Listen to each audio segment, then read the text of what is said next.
moderator for this particular meeting. It's not a town meeting, but since they're presenting an article in September regarding the purchase of the Milford Water Company, they asked me to run the show, so to speak, as far as the question period. So basically, we'll start off with recognition of the Chairman of the Board of Selectmen, Mr. Kincaid.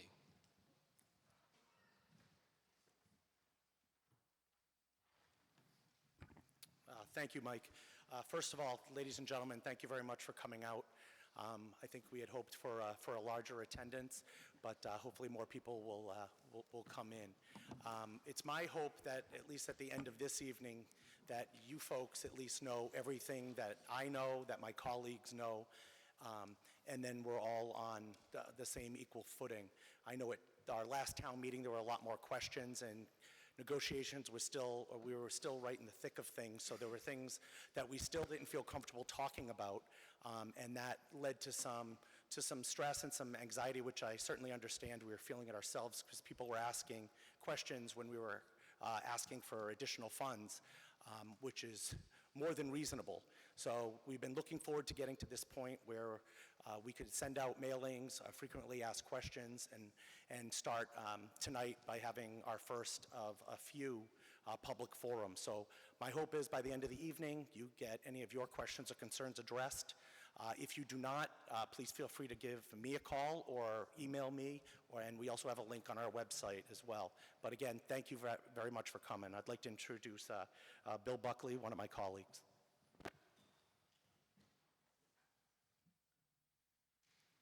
Thank you, Will, and I'd like to also say thank you for having everybody come out tonight. Hopefully there would have been more, and I think over time this will generate more interest. Hopefully folks have come to this meeting to seek to understand what it is about the water company, about its potential purpose, what it is about the valuation, how those numbers are arrived at. We hope that folks come at this with an open mind, not positive or negative, but seeking to understand. And there may be, in fact, questions that you have that we've not thought of. We want to make sure that we get public input and that you've had the opportunity to ask your questions.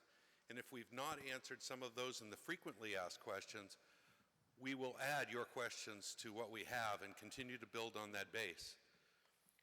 Tonight, I'm very confident that the people that we have in front of you are very capable and qualified in their respective fields from an engineering standpoint, from a finance standpoint, from a legal standpoint. The consultants that we've been working with, this hasn't been an easy process over the last year or so, or a couple of years, and they've been challenged, we've challenged them, and they've challenged us. So hopefully we get the questions answered, and if we can't answer them, we can get back to you. We're still in the process of understanding everything there is to know about the water company, all its potential liabilities, and general information. You'll hear from the qualified experts on that, and we'll take questions at the end. So thank you again, and appreciate you coming out this evening. Thank you. Selectman Welch.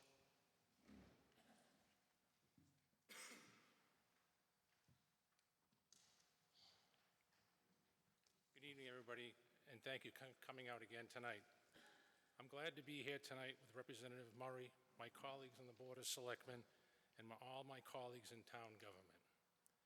And especially you, the residents of Milford, thank you all for taking the time to come out on this very important first public information meeting on a potential purchase of the Milford Water Company. You will hear the story of what we have done so far from others, so I will not stop there now. Instead, I want you to know that your elected officials are working very hard to make sure we have all the information we need for town meeting to make an educated decision on this important issue in September. We know this may be a tough call for all of us. Buying, owning, and managing a water company is not a simple business. But as we have seen up close and personal, it's not easy having someone else manage our water service either. So let's listen tonight, let's learn tonight, And I promise you, as we continue to gather information, we will share it with you so that you will have everything you know to make a good decision when town meeting comes in September. Again, I want to thank all of you for coming out tonight on this hot evening. Maybe someday we can air condition Town Hall. And with that, I'd like to introduce State Representative Brian Murray.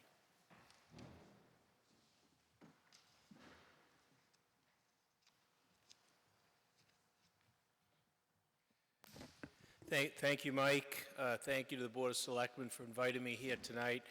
And I'm pleased to see all of you here this evening. This is a very significant issue that the town faces, probably one of the most significant that I can think of in all the years that I've been involved. And I look out and I see some of the folks that have been involved in some of the issues in the town. We've had some important ones. This is right up there, if not the most important, not only for what happens now in our community, but for our children and their children as well. From a state perspective, I've tried to assist the town, following in the footsteps of Representative Fernandez, and then Senator Moore had done special legislation which allowed this process to be at the point where it is now. The original charter from the Milford Water Company, dating back to the 1880s, required a process that town meeting had to vote to authorize to purchase the water company, and then the selectmen would go into negotiations with the water company, blind in terms of a price, to then effectuate the purchase, essentially removing any leverage that the municipality may have.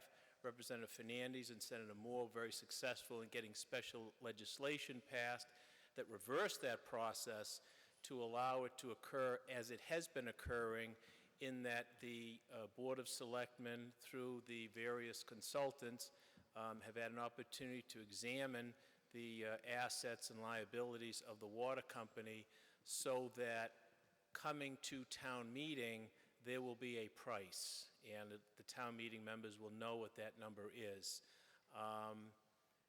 Now we have special legislation pending whereby if this purchase goes through, the Board of Selectmen would be authorized to appoint 3 water commissioners to oversee the new water department, hire appropriate managerial personnel, until such time that water commissioners can be elected pursuant to state law and similar to other elected positions in the town. So again, I want to thank all of you for being here. I stand ready to answer whatever questions I can to the best of my ability. And now I will turn it over to our town council, Jerry Moody.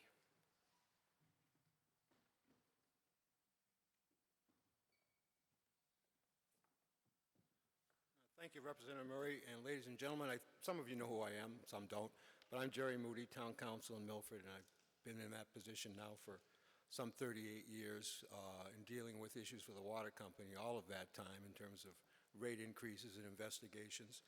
And I'm going to give you a little background and go through a few of the slides that are up here to give you a little more background before we turn it over to some of the real experts that we've hired. The first thing I want to just switch to is, you'll see attached to the report of Dave Russell, you don't have to read that up there, you couldn't possibly, but it's also attached to the report of Dave Russell, which is available to everybody in the front and the back of the room.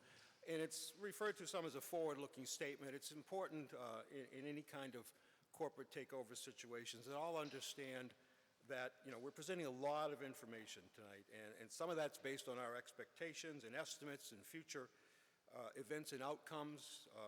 We can't make any promises that estimates and assumptions that we and our advisors make are accurate or will not be impacted by future events. So, and these slides give more detailed list of certain, and before you, and you have to read now and later, certain of our expectations and the risks that would impact those expectations. So in the broadest sense, it's a caveat that says we know as much as we can. We have an enormous amount of information. But there's still other information out there to be obtained. In numbers and things can change between now and September or January 1st, as the case may be.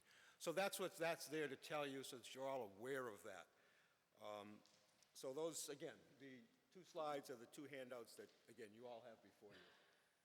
Now, what we have up there is referred to as a historical overview. You've also separately gotten, if you've got the handouts, is a timeline that we put together with a little more detail than this, so you know what brings us about and what has been going on for the last several years, and a lot has been going on for the last several years.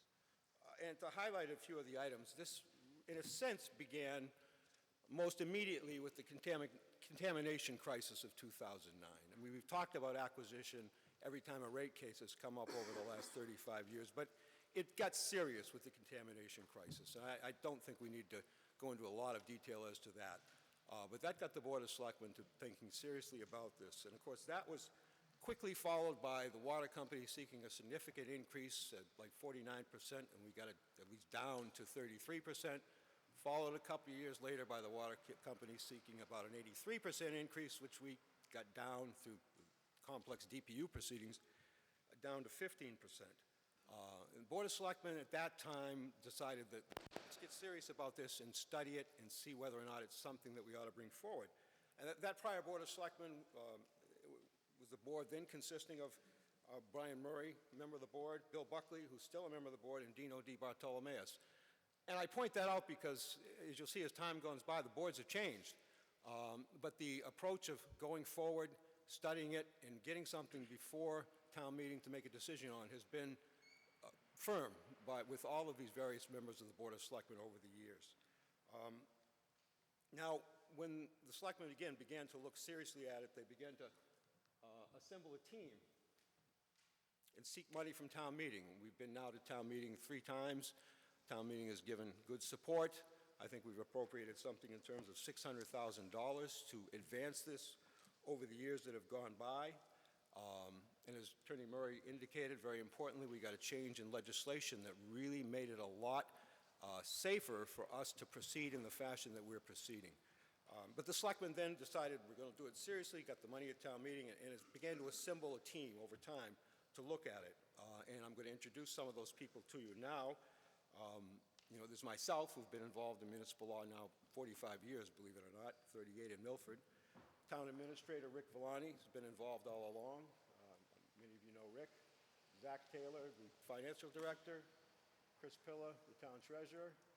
And our hired consultants, Dave Russell of Russell Consulting, who has worked with us on rate cases now going back maybe 20 years, knows the system, worked with us on the investigation before the DPU, and knows the system extremely well. To his right is Jed Nossel of the law firm of Brown Rudnick, who are working with us as special counsel on these very complex issues. Jed has a broad experience with the DPU years ago with the Attorney General's office, and now with Brown Rudnick. Next to him, Sam Williams, also Brown Rudnick, who's an expert in corporate acquisitions and taxation issues, which are part of this, and business issues. And there are others that are involved too, and we've had other experts that aren't here tonight, but that have worked with us as an engineering firm known as Woodward & Curran, who have reviewed the entire system for us in great detail and given us a report of their findings, and a group that continues to work right now on what we call due diligence in terms of analyzing all aspects of the operations of the water company and helping us understand the finances and the liabilities and the risks involved in great detail. And that's a very experienced group in corporate acquisitions known as the Lincoln Group. So their work continues and will continue past this point. Again, when we started this process off, one of the first major things we did was we got a report from Russell Engineering and Dave Russell. And it's extremely detailed, extremely well put together, with a lot of information, a lot of factual background, and a final conclusion, if you will, that the town could likely afford a reasonable borrowing to pay for the acquisition within the existing rates and without impacting the tax rate. From there, it developed, and we began to do more and more work in bringing it forward, got the special legislation, to reach this point where we are today. And I think the most important thing you're going to hear now is from Dave Russell, who you have his report in front of you, which will be up there in the slide presentation, and he'll take you through that in some detail to help you understand the numbers and how he believes and how we believe they can work for the ultimate benefit of the ratepayers and of the taxpayers in town. So with that, I'll turn it over Oh, I'm sorry, before that, I'm sorry, I want to skip Jed Nossel, who has some information on the process going forward, which is important before we turn it over to Dave.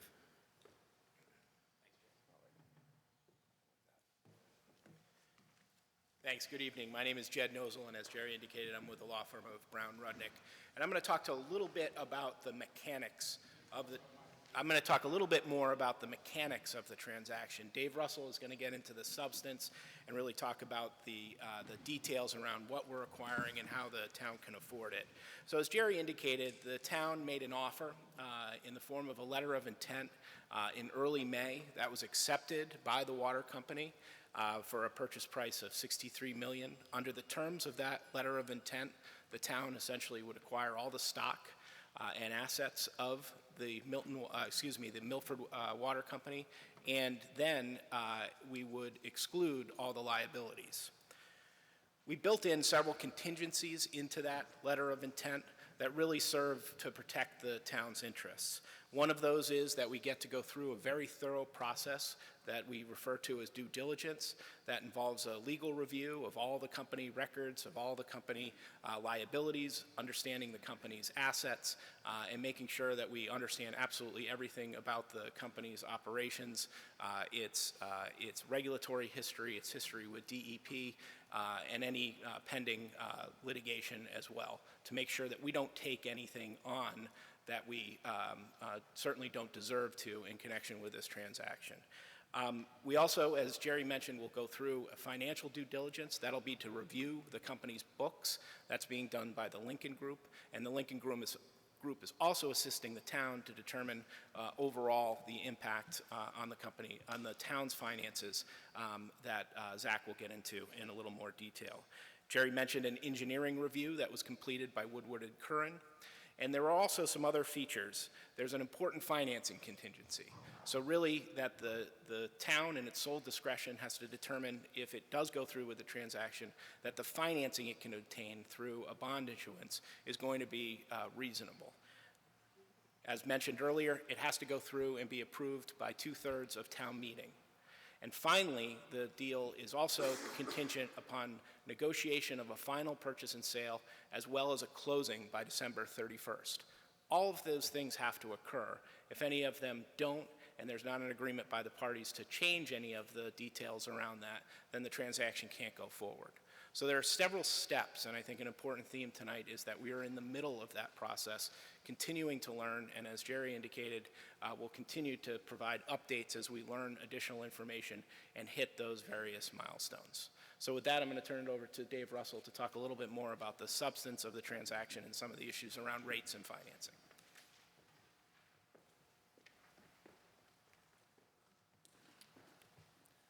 Okay, thank you, Jed.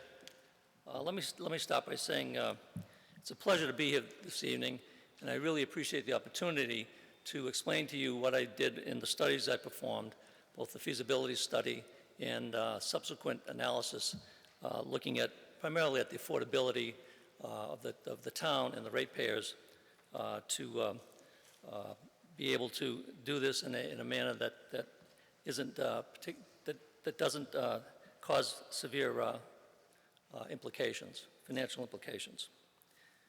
And I'll start with just a quick outline.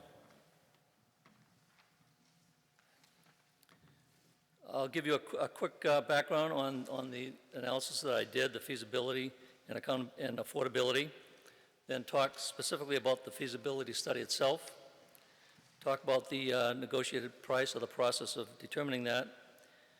I'll go over the financing plan very quickly because your finance director will be covering that in a little more detail, and also the affordability evaluation, and of course the ratepayer impacts.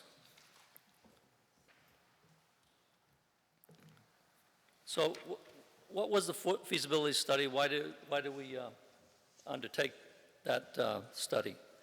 Basically, as mentioned, it became clear at some point in the 2013-14 timeframe that it might be advantageous for the town to take over the system, or at least look at that.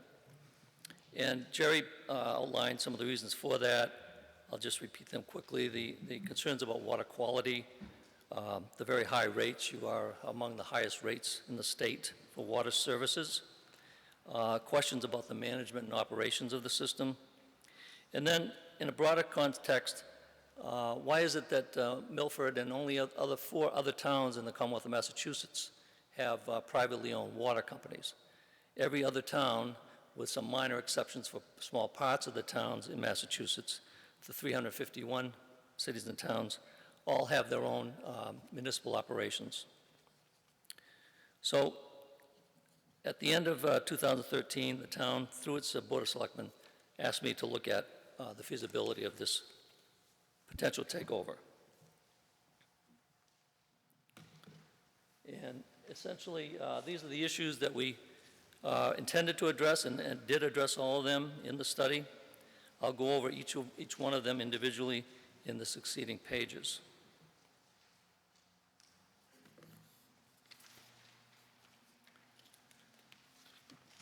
Corresponding to each of those items, the major findings and conclusions that we reached in the study. Clearly, the town has legal authority. Both your representative and other speakers talked about that. There's specific legislation allowing you to do that. We looked at the advantages and benefits of taking over the system.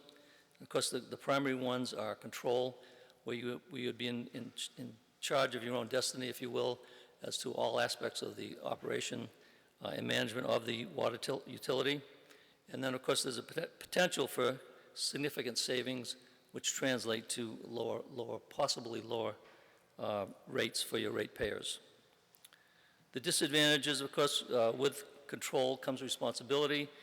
The town will have to assume the responsibility for the quality of the water itself, the customer relations aspect, customer service.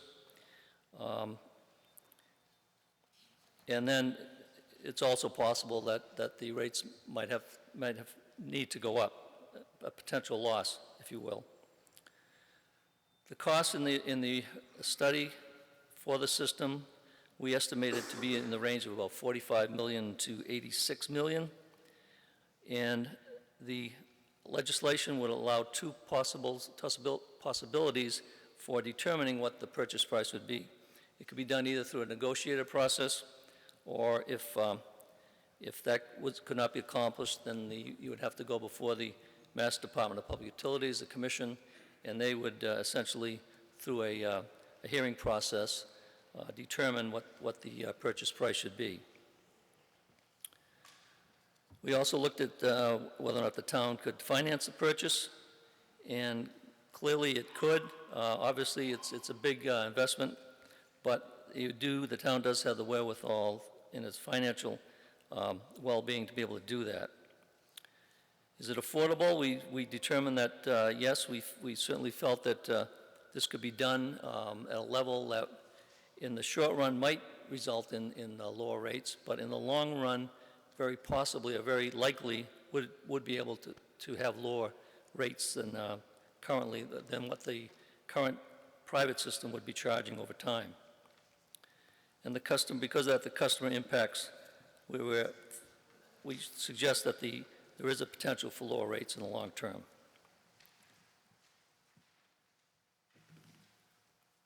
The negotiated purchase price. Again, Jerry touched on this as well, but we had several meetings over 5 or 6 months to negotiate the price. The town hired a professional mediator, Mr. Paul Levy, to help facilitate that process. And last December, the group did reach a mutually agreeable price of $63 million.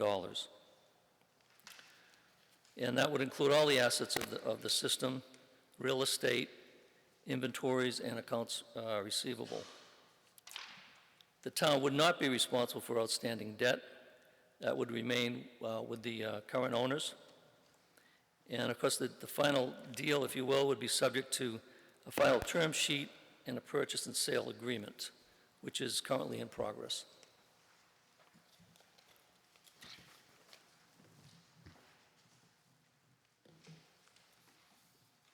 Financing plan. Clearly, this is a large undertaking for the town. A $63 million standard revenue bond would be required to make the purchase. It would have a 30-year term, and we're projecting the interest rates in the order of about 3.5% to 4.25%. The debt service at that level would be approximately $3.4 million per year. The estimated capital improvements for the system over the next 10 years is about $14 million. The funds to be able to pay for that $14 million would come from three sources: renewal and replacement fund that would be established, renewal and replacement reserve, pay-as-you-go capital, which is the net income, if you will, or the surplus each year when you subtract all the expenses from the total revenue. We projected a significant surplus each year. And as I've indicated on here, that together those two funds could produce about $5.7 million a year on average. I'm sorry, $5.7 million over the 10 years, not on average. And that combined with some additional debt financing of about $10 million, which could be in either one or two additional bond issues as needed over the next 10-year period. And again, your finance director will go into a little more detail on this.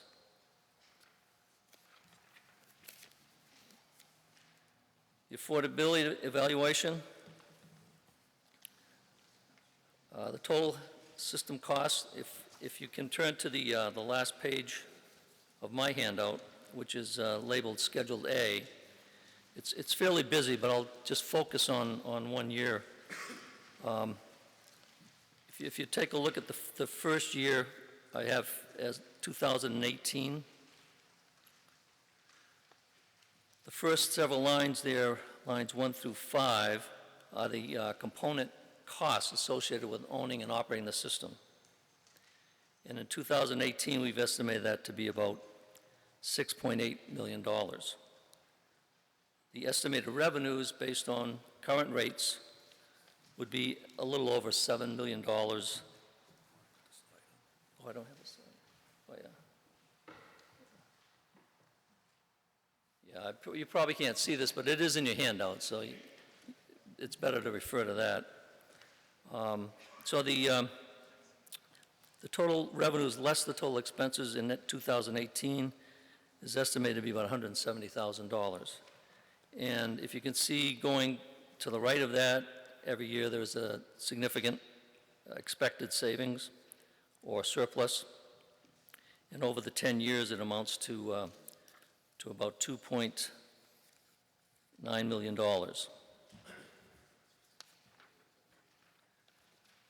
So going forward again with the affordability evaluation, we've essentially shown that that the town would be able to afford the full bond, all of the operating costs, and all of the projected capital costs within the current rate level, with a small inflationary increase every year beyond the first year of about 2.5% per year. Conversely, if the town does not purchase the water system, it can expect at least a 15 to 20% rate increase next year. The Milford Water Company has recently proposed a petition to the Department of Public Utilities for nearly a 30% increase in their rates, current rates. So in summary, the ratepayer impacts, the first year or two, we expect them to be in the order of 15 to 20% lower than if the private company were to continue owning the system. And thereafter, on average, normal inflationary increases only, again, estimated about 2.5%, which is a much lower rate than what the company has been, what their rates have been going up on average. I'm estimating perhaps in the order of 5% a year if you average it over several years.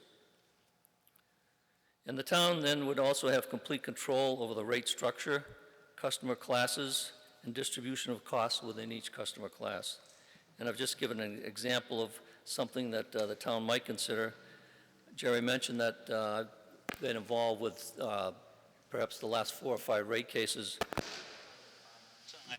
And I've generally advocated for a rate structure that would give a lower charge for essential or non-use level of water consumption, perhaps in the order of 15 to 30,000 gallons per year. And then, of course, you'd have to increase the other rates for service above that level to compensate. So that's basically what I have. I think Zach Taylor's going to go next and talk a little bit more about the finance.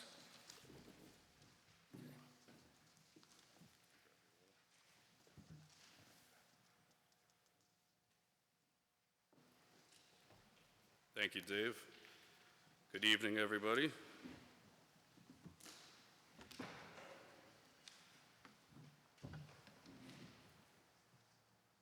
Okay. So my name is Zachary Taylor. I've been involved in the town finances here for going on 8 years now. And I wanted to share with you the approach that we took when we were first brought into this project. Again, a very, very large project. It's a lot of money. For those of you who have seen me present in the past, the way I like to approach things is to have really a goal and objective-based budget approach. And that's really what we do with the town's annual budget, not just the operational budget, but when we look at capital needs, stabilization needs, and whatnot. So we took a similar approach here.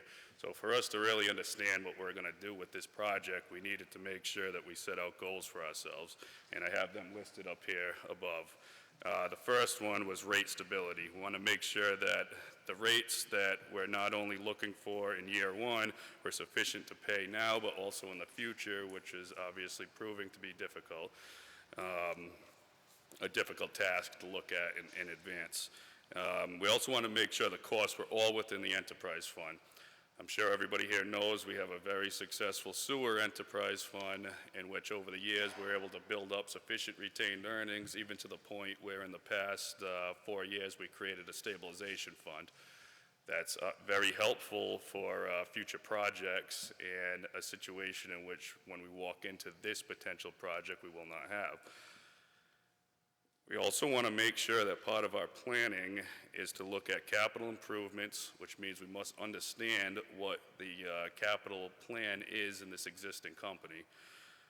We also want to plan for repair and maintenance. In Dave's presentation, he has it listed as renewals and repairs, I believe.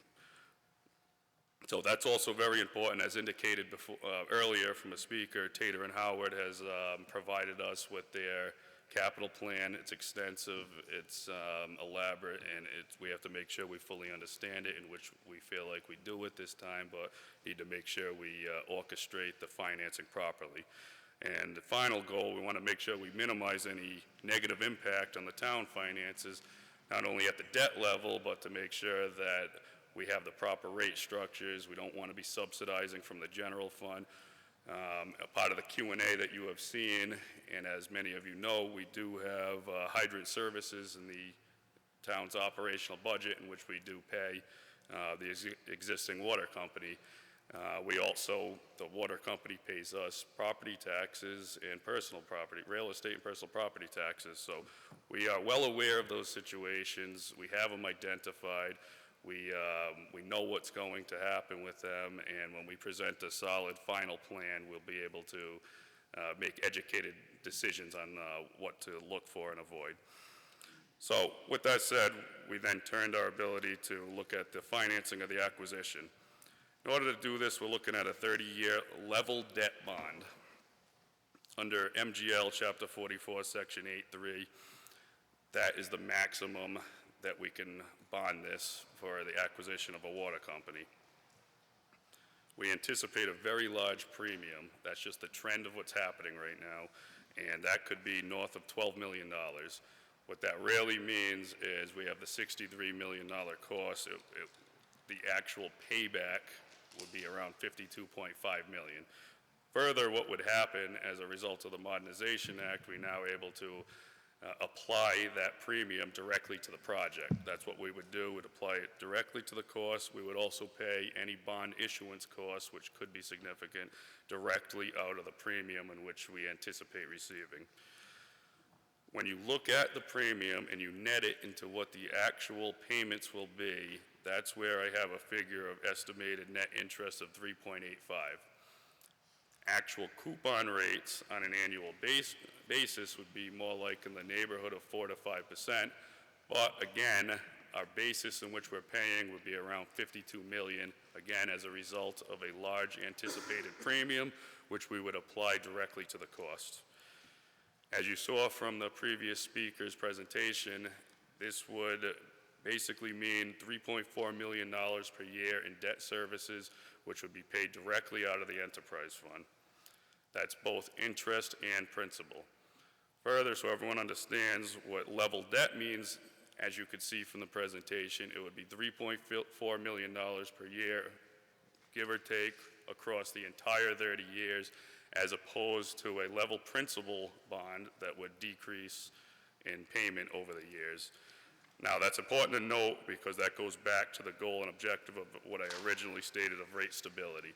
It became very clear to us that that is more or less the only way that we're able to do this as it relates to the financing of the acquisition. We could not do it with a level principal bond.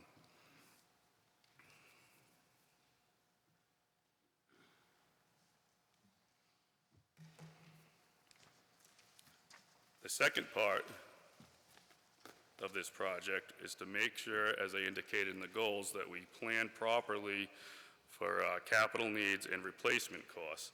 That's also the second section of what the financing will be. I put these in the order of ideal funding sources. Pay-as-you-go is what we really need to focus on, and this is what would be built into the budget. We've done this very well with the sewer enterprise fund, and we would use that as something to copy, and that would be very ideal on an annual basis. Again, stressing how important it will be that we continue to plan for capital. A second option that we're investigating heavily right now is the Massachusetts Clean Water Trust, also known as the State Revolving Fund.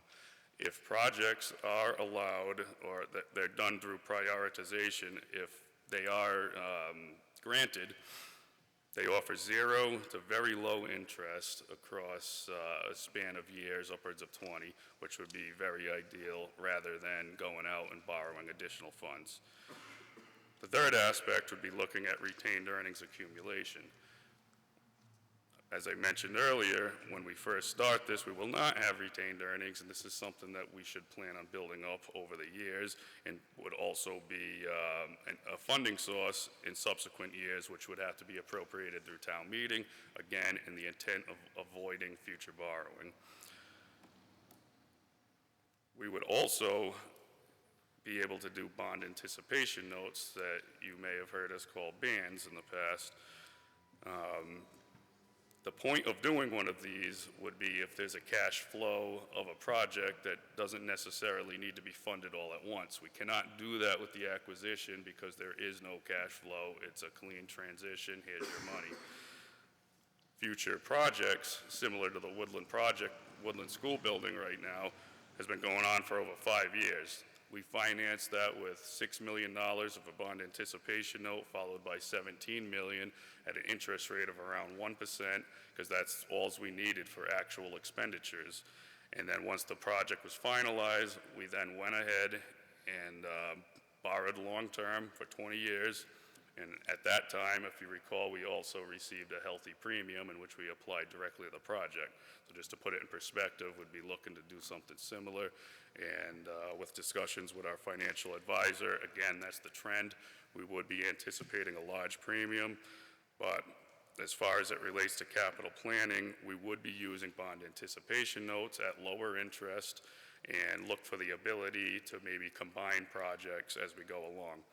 So there very well could be some future borrowing, but as you can hopefully tell from my presentation, we would try to limit that as much as possible. So that brings us to the timing right now. Right now, we are in the middle of due diligence, as you heard earlier.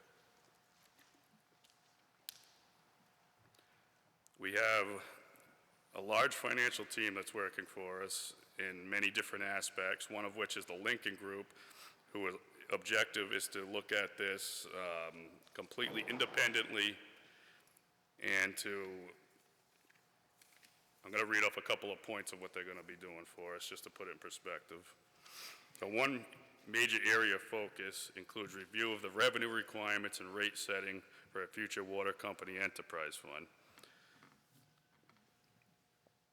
Gaining comfort with existing cost structure and the assumptions of employees and their expenses on a go-forward basis.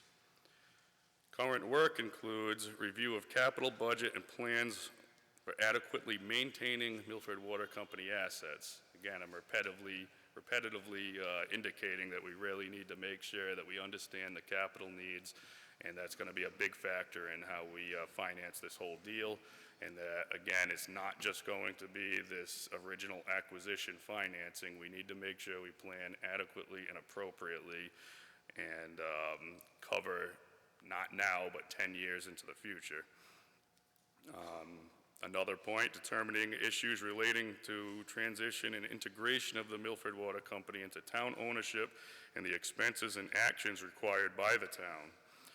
Determining level and consideration of risk being assumed from a financial and operating perspective. Consideration of the assumption of debt to finance the acquisition and the overall impact on our financial rating and ability to borrow funds for both the enterprise and town currently and in the future. So again, we are working very hard, getting a lot of opinions to make sure that this revenue neutral enterprise fund would not have an impact on the ability for the town to borrow for future projects. This debt would be considered outside debt, which means it is not part of the ratio in which these crediting agencies look to make sure that you are able to borrow in the future. So it's considered outside of that ratio. If approved by town meeting, town treasurer and I will need 60 to 90 days to secure the acquisition funds. That's going to entail a full review with our crediting rating agency. That's going to include full disclosure, meaning we are going to have to sell it to them. They are going to have to acknowledge everything and agree with all of our work. So my point is there's going to be various checks and balances along the way. There'll be checks and balances with FinCom needing to weigh in on this. The selectmen will be weighing in on this. Town meeting will have their opportunity. The Department of Revenue will need to bless this. The rating agency will need to make an opinion on this in which all of it will be completely transparent. All goes through properly, we still have the ability to pull out if we do not receive the proper financing. So everything has to come through as planned properly, or it's a no-go. And the final step in which we will see that after all of the above happens will be town treasurer receiving bids in the open market. Everything we're working on right now is estimates. They're based on professionals that we have been dealing with for a long time. Their estimates usually come out very, very close, so we're confident in those numbers, but again, they're estimates. So this needs to come out into a desirable number before we can move forward and finish up everything. So we will be open to questions, but that's a high-level overview of how we're looking to do this at this point. Thank you. The next step in the process is for questions. And as in the letter that was sent to all the residents, the purpose of this meeting was discussion of the information that the town is aware of, bringing us together, and to ask any questions that we may have relative to the issues that have been presented tonight. Tonight is not the night to get up and say you're for or against the purchase of the water company. That comes at town meeting, which I understand will be in September. The purpose of this meeting is to ask questions. So, contrary to what I usually say at town meeting, it's not a question and answer. This is question and answers.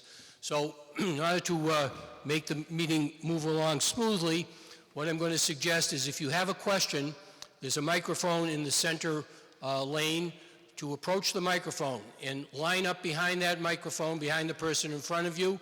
You can then ask a question. Ask a question, not pontificate on whether it's a good idea to purchase the water company or a bad idea, to ask questions based upon the information that has been presented tonight. Hopefully you'll get an answer to that question. If not, I'm sure they'll say they'll research it more. They want to know what kind of further questions you have. So you'll ask a question, and then people in back of you, the next person will ask a question. If you have a second question, just go to the back of the line and you'll get a second opportunity. We want to have as many people ask questions as possible and not have the meeting monopolized by one or two people who want to go on for 10 or 15 minutes and reasons why we should or should not purchase the water company. Purpose tonight is to ask questions about the information that has been presented, maybe something that they haven't looked into. So, therefore, I welcome anybody. You don't have to raise your hand. Just go to the microphone, get behind the microphone, line up. If you want to wait until, there are less than 5 or 10 people there, then you can relax in your seat and formulate your question. Hopefully the microphones are working, and I do recognize, if I don't recognize you, then just identify yourself. And I think it's Mr. Arcudi, our former town clerk, school committee member, etc. Joe. Thank you, Mr. Moderator. Members of the Board of Selectmen, consultants, and town officials, thank you for the meeting. One question that I had dealing with finance, and I think Zach may address it. Using the figure of $63 million bonded over 30 years at a rate of roughly 4.25%, comes out to approximately $140 million over 30 years. Second one that I have to ask, since I'm not a member of the Board of Assessors, once we buy this property, it comes off the tax rolls. The Milford Water Company this year paid a little bit under $700,000. So over 30 years, you're talking about losing taxes of approximately $25 million. And we have not addressed the issue of employees coming to the town of Milford. Thank you. Anyone answer Mr. Arcudi's question? Zach? Yes, I'll answer Mr. Arcudi's question.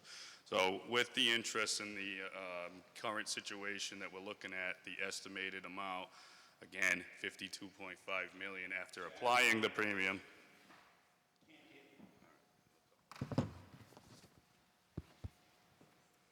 Is better? All right. Again, we anticipate receiving a large premium, so the actual principal balance that we're anticipating would be around $52.5 million. The coupon rate could be 4 or 5%, but when it's net out, the overall interest would be around close to $50 million for a total of right around $100 million. Again, going back, the important number we're looking at is on an annual basis if that figure will fit within the revenue, within the operating expenditures, and our capital needs. Thus far, we think it does. Further, throughout the due diligence process, if we do find anything, we are going to go back, address it internally, reassess the situation, and come back with a better answer. I failed to mention that in my earlier presentation. So we are working, this is a work in progress, and as we uncover information, we will go back and address it and be transparent about that. But that question, would be approximately $100 million over 30 years, principal and interest.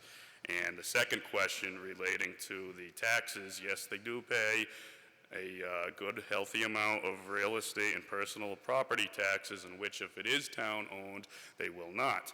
Now, built into the plan, which I realize is difficult to read, and you do have it, there is a line item that is called pilot payment in lieu of taxes, in which we would be looking to have a similar amount as to not have an adverse effect on the tax levy. Again, as I presented earlier, we do have a very good handle on what the tax levy is. We know how it's going to react. Given this situation, there are multiple options that we can do, and again, we will have a finalized scenario when we get to that time. Thank you.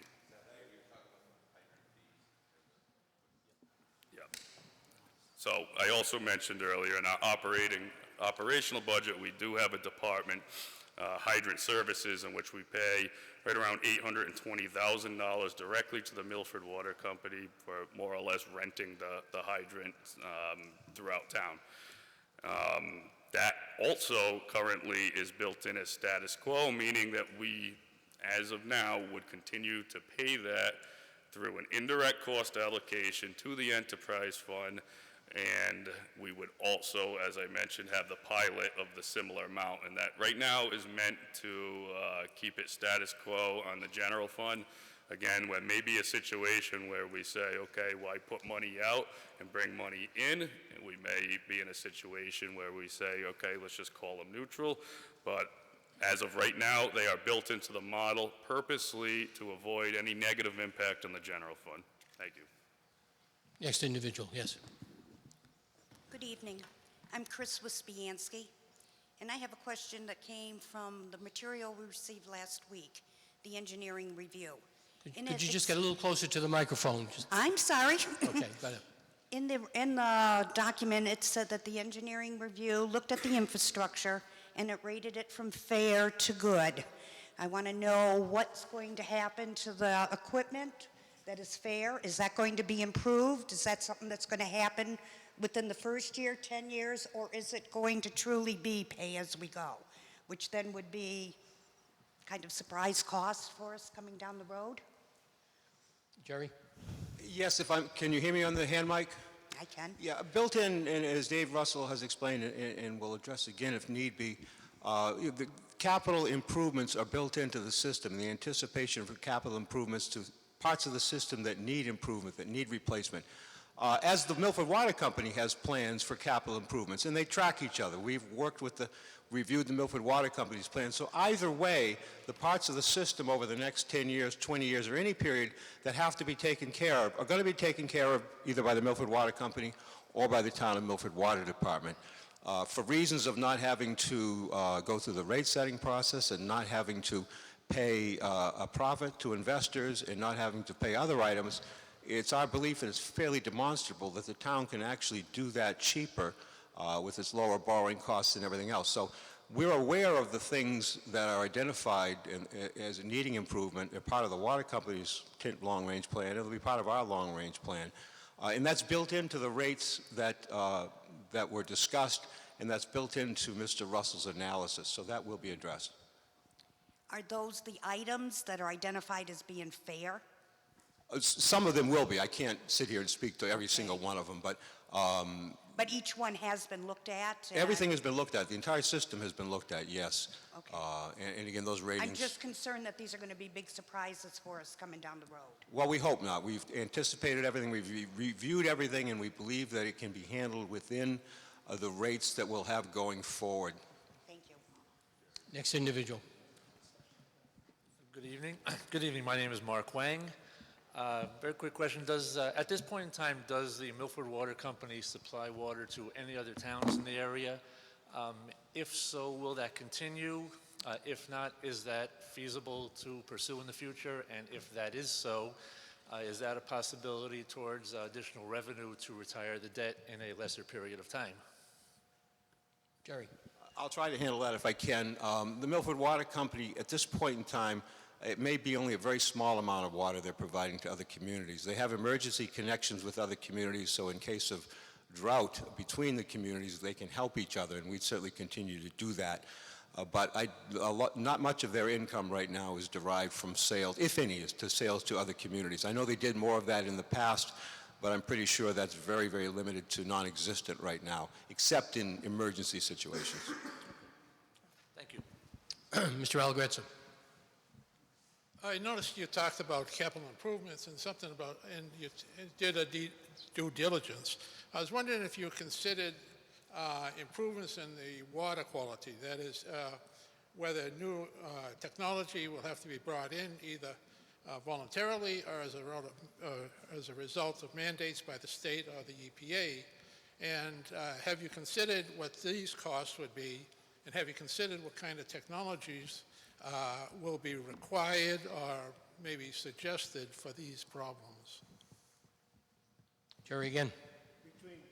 Between Dave and I, we can respond to that. And one broad response, of course, is that if we take over the water company, we're going to be under the same rules and regulations, DEP, Massachusetts DEP, and state and federal EPA requirements. So whether it's the Milford Water Company or the town of Milford, the exact same quality requirements will apply. So it's a real concern, of course, but it's a concern no matter which party owns it. And we believe, again, because of the way we believe the town can operate it and the better costs, that we'll be in a better position to do that. And then most importantly, you people, through your elected representatives, will have say in that as to what's done and when it's done in a very open fashion. That's not to criticize the water company, but it's a private organization. We have no input into how they operate day to day.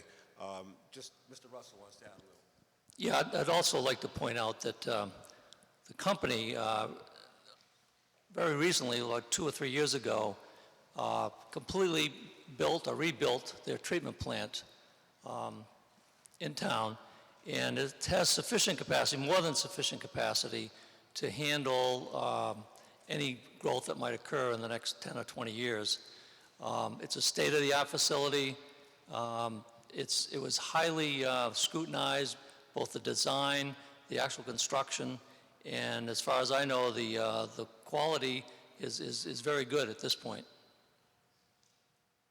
Mr. Schweimer. Will the due diligence information be available to the town meeting members before town meeting? And particularly, I'm interested in myself, the employee calculations. What goes into figuring out what the employees will be paid, what their pension will be, what the liability of the town will be going forward? Is there a pension fund which will be transferred to Milford? If so, how much? And issues like that. Jerry? Yes, those are issues that are being studied right now by the Lincoln Group in great detail, all of those issues you mentioned and a lot more. And if I can go back to address a question earlier, too, it came up about what's going to happen to employees. And I think that probably is important to some people who are employees or have an interest in that. And the goal, frankly, the goal is to try to have those employees, if they want to, transition over to the town of Milford.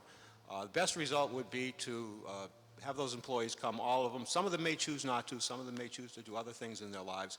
But the goal would be to kind of keep that continuity and to keep those employees down there then working for the Milford Water Department. And the pension aspect, those pension questions are serious. They're being studied. That information will be available before town meeting. Hopefully it will be available by the next time there's an open session before town meeting like this. But they are being looked at very, very carefully, and the goal isn't to replace employees. The hope is that those employees will come forward and want to work for the town. And we will obviously hope to work with those employees and the water company and the town to make sure that as little harm is done to them and they can work efficiently for the town if that's what they'd like. Jerry, I'd just like to add to that, if I might. One of the questions related to liabilities and how much information the town will have, that absolutely needs to be known by the town. It needs to be known by all the members of the selectmen. It needs to be known by our finance team and consultants. There's no way to present that to town meeting, a potential acquisition, without understanding all of the due diligence and making sure all our bases are covered. So yes, I think I can speak comfortably for myself and the board members in that we're not coming forward unless we understand that due diligence and those liabilities. You know, we're talking about surprises, and I see thematically some things are popping up that I've struggled with and I've had to understand over time. I've had several years to digest some of this, so I just wanted to talk about it.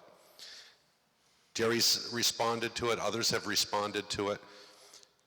Anybody who operates a water company, a sewer enterprise fund, anything that where the pipes are underground and you can't always assess every mile, every inch, assumes some liability and risk. That liability is currently owned by the water company. The difference is when they fix it, it's not out of the goodness of their hearts. They're a for-profit organization.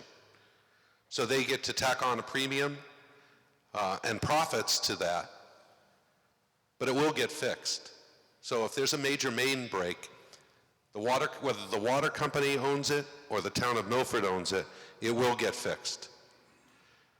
It will always, always be the responsibility of the ratepayers to pay for those fixes, whether the town owns it or the Milford Water Company owns it. It doesn't change. Right now, today, it's a pass-through cost to the ratepayer from the Milford Water Company to the ratepayers. Added on top of that are the profits they're entitled to, as worked out with the DPU and their rate increases. We don't have the same requirements as a municipality, and for me, that was one of the positive points in the continued review of this potential acquisition. The same thing Jerry responded with DEP. The DEP could come out tomorrow and say, the Milford Water Company needs to do X. Whether that burden and cost is borne by the water company or the town, again, it's a pass-through cost to the ratepayer. So you can be certain that any costs being applied to the water company or to the town end up eventually in the rate system. Again, the difference is the town doesn't have the requirement to generate profits, where a for-profit company is entitled to and needs to, frankly. So that's all I have. Mr. Visconti. Thank you. Mike Visconti, 7 Muriel Lane. What, if anything, would have to change in order to utilize level principal bonding, and how much money would that save us? Thank you.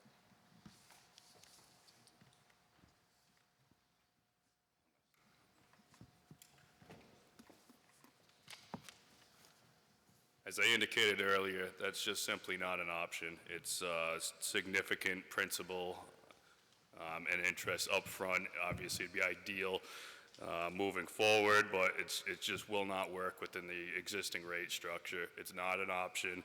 The only option we have at this time is the 30-year bond level debt.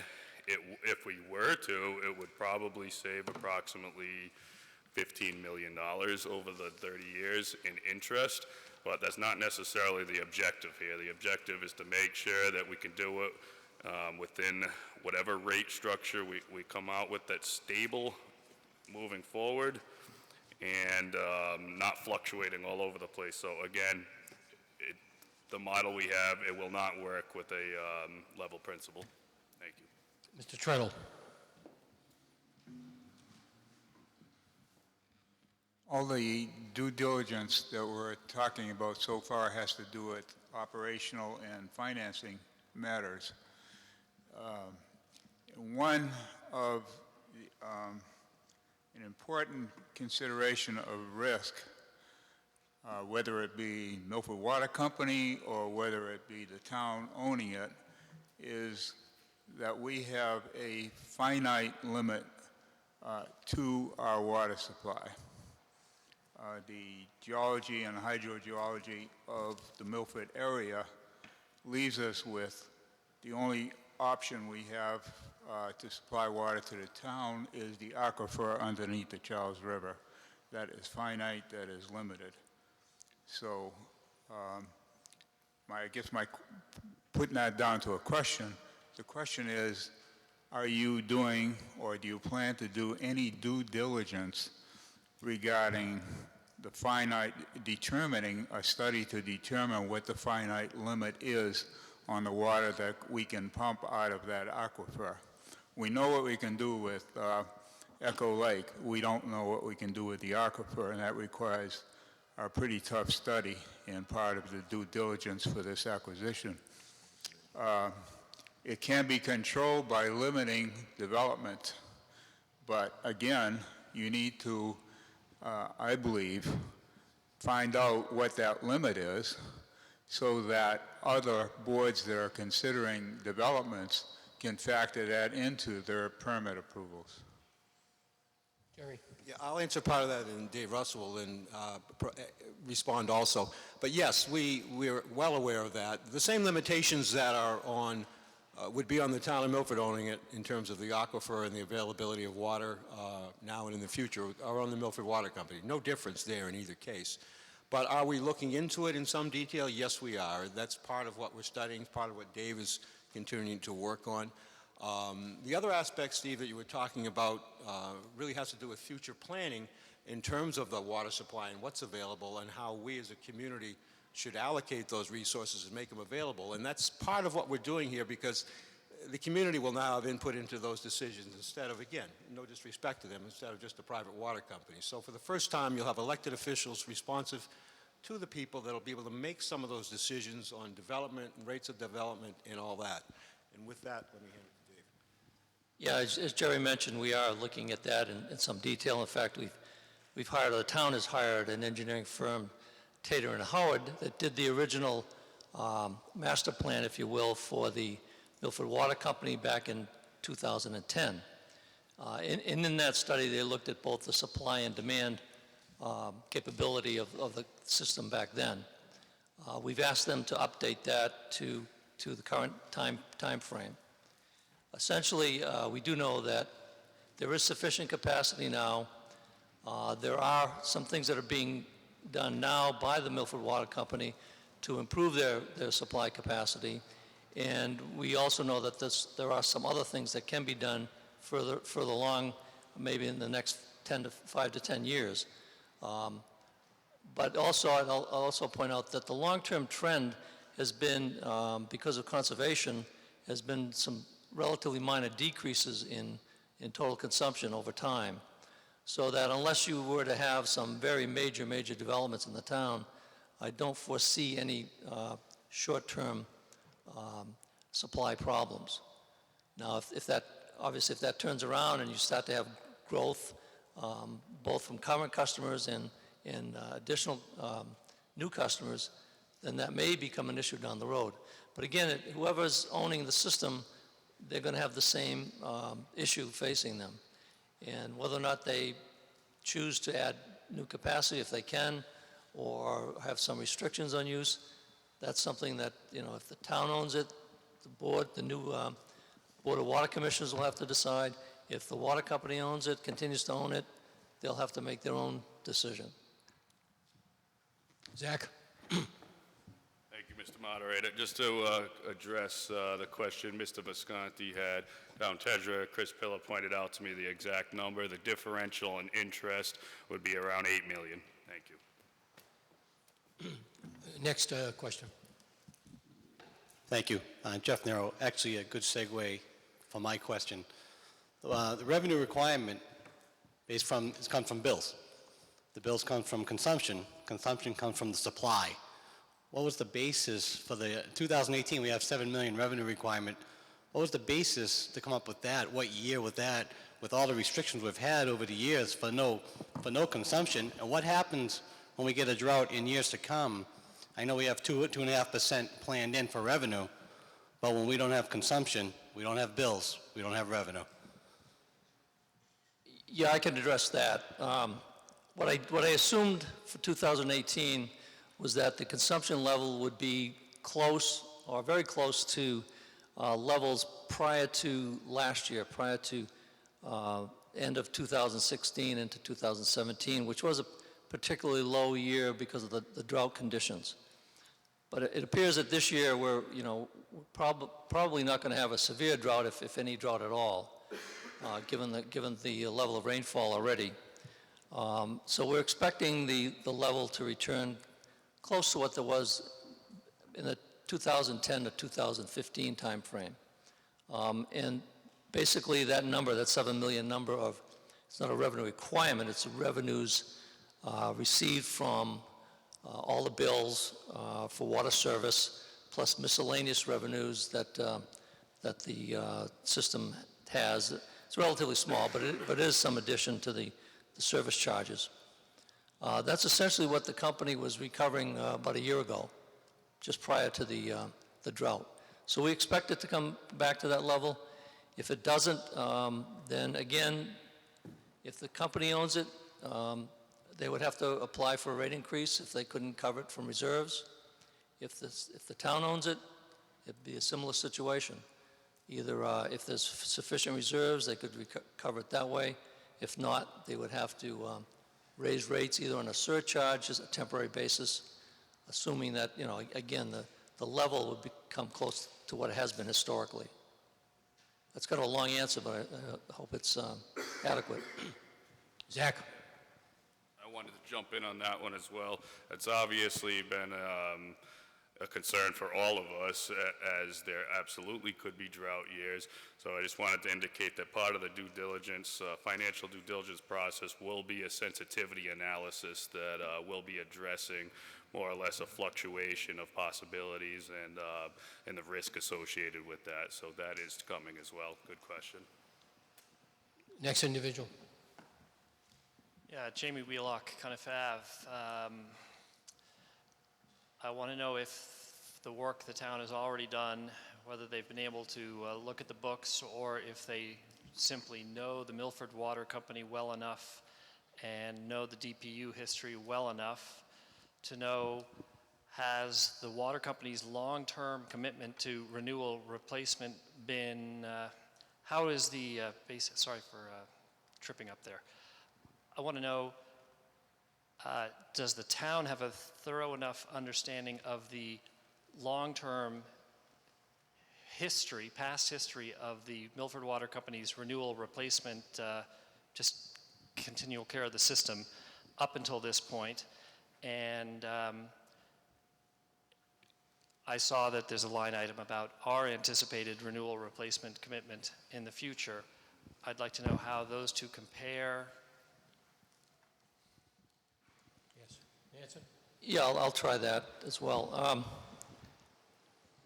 Basically, in my analysis, we looked at what the company itself is projecting for capital improvements, additions, replacements of system components over the next 10 years.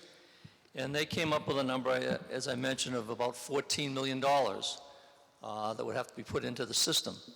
Now, as part of the charge to the consultant the town hired to look at the condition of the system, they also reviewed the capital improvement program.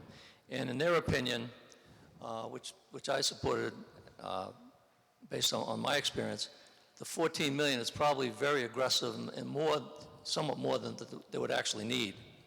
So we built in $14 million that would be put into the system if the town owned it, and I projected would have availability of funds of about $15.7 million. So we could adequately cover all of those improvements. Mr. Costantino. Joseph Constantino, I got a question, you people. I grew up in Milford, and I remember Ronnie Spallone. He was one of our leaders in town, okay? Helped a lot of people. My question to you people is, regardless who buys this here, okay? Who buys it? Do you guys look out on the streets and all the things, what's in the ground, what can be damaged for us? Do you watch that question? You understand? Pipes are no good in the ground, they're all what to call it and everything, right? Yes, Jerry. Yeah, let me try to, if I understand your question. You're concerned about what's in the ground, what we may not know what's in the ground. Well, yeah, we've got the entire plans of the water system. They've been reviewed. We've reviewed them for a number of years, and we're aware of their problems. But again, it comes back to that if there's a problem, if a pipe breaks today, the Milford Water Company has to repair it. They will repair it and or replace it. And they will recover that in their rates from us, the ratepayers, plus a premium on top of that, which they're entitled to do for their profit. If the town owns it and it breaks, the town will repair it within the rates, without a profit or any premium. The concept is that simple.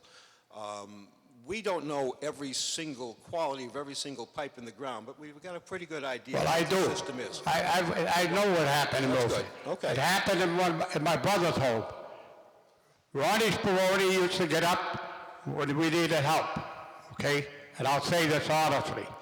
He would go down at night, he'd go down and help the people would work and fix what was there, okay? Good, okay. All right? So I know what I'm talking about. The thing is, who's going to pay for all this hereafter? The taxpayers or what? That's my question. Any repair that's undertaken now or in the future, whether the water company owns it or the town owns it, is ultimately going to be paid for by the ratepayers, not the taxpayers, by the ratepayers. All repairs are now paid for ultimately by the ratepayers through the rates that you pay to the Milford Water Company. And if the town owns it, the goal is that the repairs that the town would undertake would be paid for by those same ratepayers within those same, but hopefully lower rates. All right, we'll see where it goes from here. Okay. All right. Before is it Mr. Wheelock? Yes. Before he asks the second question, does anybody want to ask another question before Mr. Wheelock asks his second question? Okay, go ahead, Jerry. Mr. Russell, I think you carefully did not actually answer my question about the past maintenance history of the water company. Is that an answer that the town knows already or has learned more about while looking at the Milford Water Company books? But that's not actually my second question. That's just pointing out that I asked a very specific question, not about future anticipated plans for the water company if they own their system or that we'll be on the hook for in the future. But I wanted to know whether an outside source has evaluated how carefully the company has taken care of their system up until this point. But that is a follow-up to my first question. My second question is, how much new work, renewal, replacement work did the Milford Water Company do in-house, and how much through, that fell down on me. So how much renewal replacement work did Milford Water Company do in-house, and how much did they do through subsidiaries? What percentage of that work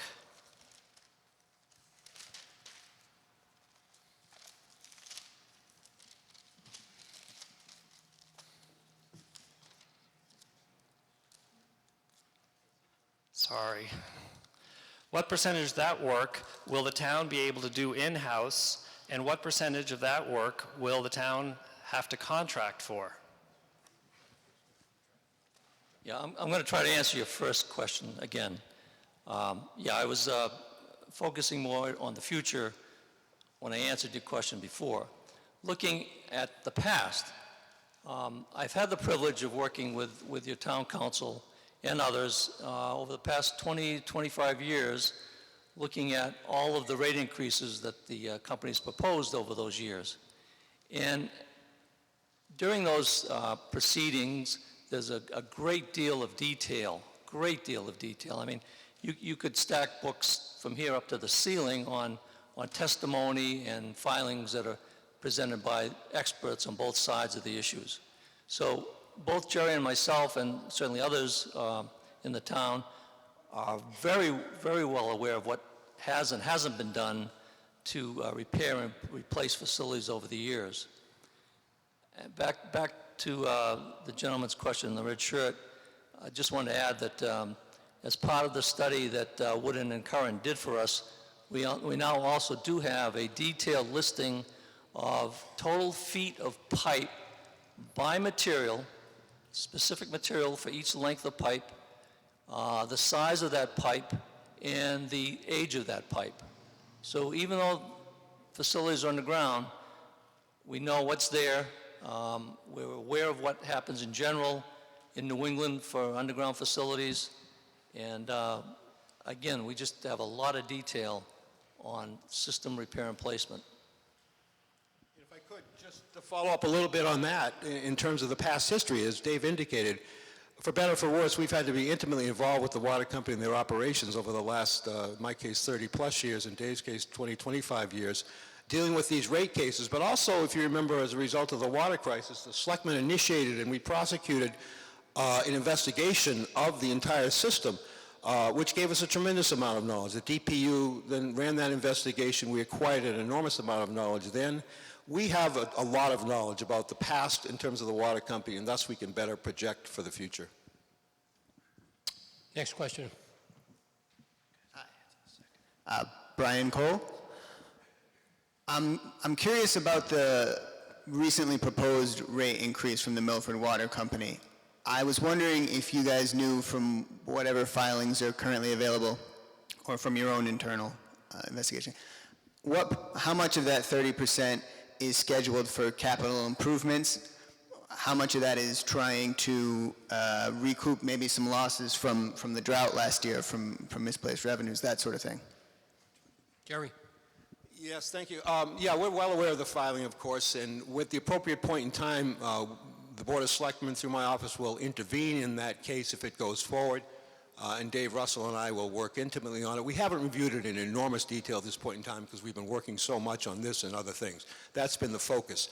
The DPU, it's filed with the DPU, but they have not yet set up hearings or anything else that will then cause us to really delve very, very intimately into what their increase is all about. So as we go through the hearing process, we'll know a lot more. There's a whole discovery process and everything else that will come as a result of the DPU proceedings. That hasn't begun yet. So if that goes forward, and I say that if, I really don't know whether it'll go forward or not, but if it does, then through that discovery process, through that process of getting information, we'll know what it's all about, and we'll deal with it on that basis. Mrs. Schweimer? My name is Beverly Swimer.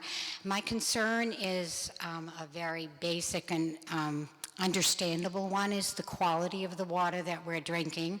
And ever since that issue we had in town with the contamination, I think people have been very cautious of the water. And we've been repeatedly reassured the water quality is very good and safe for us to drink. That is very, very hard to believe when intermittently you turn your water on and it's brown. I would be hard-pressed to drink that water. Many people have turned to installing house systems to purify their water, or turning to bottled water. So my question is, if you intend to retain the same people to run the water company because of their known expertise, what guarantees do we have that the quality of our water will improve? Jerry? Yeah, there are no guarantees in life, but one thing that is the situation right now, again, it's a private water company. We don't have input into their day-to-day operations. You don't have input into their day-to-day operations. You have nothing to say about, and I don't mean this, again, disparagingly to them. They're operating as a private water company. But if it's town-owned, your elected officials will have input. You will have input. Everything will be in the open, and again, you will actually have input through your vote, through your attendance at meetings. Decisions that are made by a Board of Water Commissioners are going to be at public meetings. They'll have public input. So for the first time, you will have a high level of public input. I can't promise you that will solve any problems overnight, but I expect that the water commissioners, the selectmen would appoint, and that you would elect would be very concerned about water quality and would do what they could to resolve that. It's the best that I can tell you. Yes, Jerry? Mr. Wheelock, I mean, just this will be a third one. We got a first question in the back of you. Mike, I'd like to speak because I went to the back of the line. Please let the lady address her I question. already deferred to her. We'll get back to you. Let the lady address her question first. Mike, I'd like to add I'm to sorry. that. That's okay. Beverly asked the million-dollar question, right? For those people who aren't satisfied with the quality of water today, who receive brown water, who can't drink it, who have to ultra-filter it, what's the guarantee that we're going to be able to do a better job and provide better quality water? There are no assurances of that. But here's the difference in the deal for me to want to go forward and to have voted affirmatively to appropriate funds for this study. If we do this right, there's a potential to have Milford water commissioners managing the system. There's a governing body called town meeting who appropriates funds. Every one of those people will be drinking that water. It's not going to be done, it's not going to be managed by people outside. The current management system doesn't necessarily live in town. While there is a manager of the water company, there are people that are that person's boss. They're not always, it's not their grandchildren or children that are drinking that water. The attorneys that are involved in that business, they behave and act like a utility. Frequently, some of the biggest complaints I get are exactly that.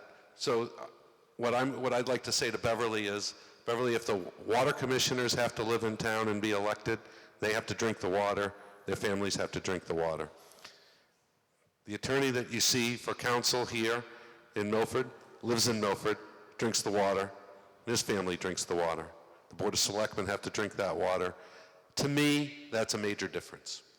I'm not promising you that water quality is going to increase exponentially in the first year or day plus one, but I can tell you, in my opinion, it has a far better chance if the stakeholders that are deciding on the quality of water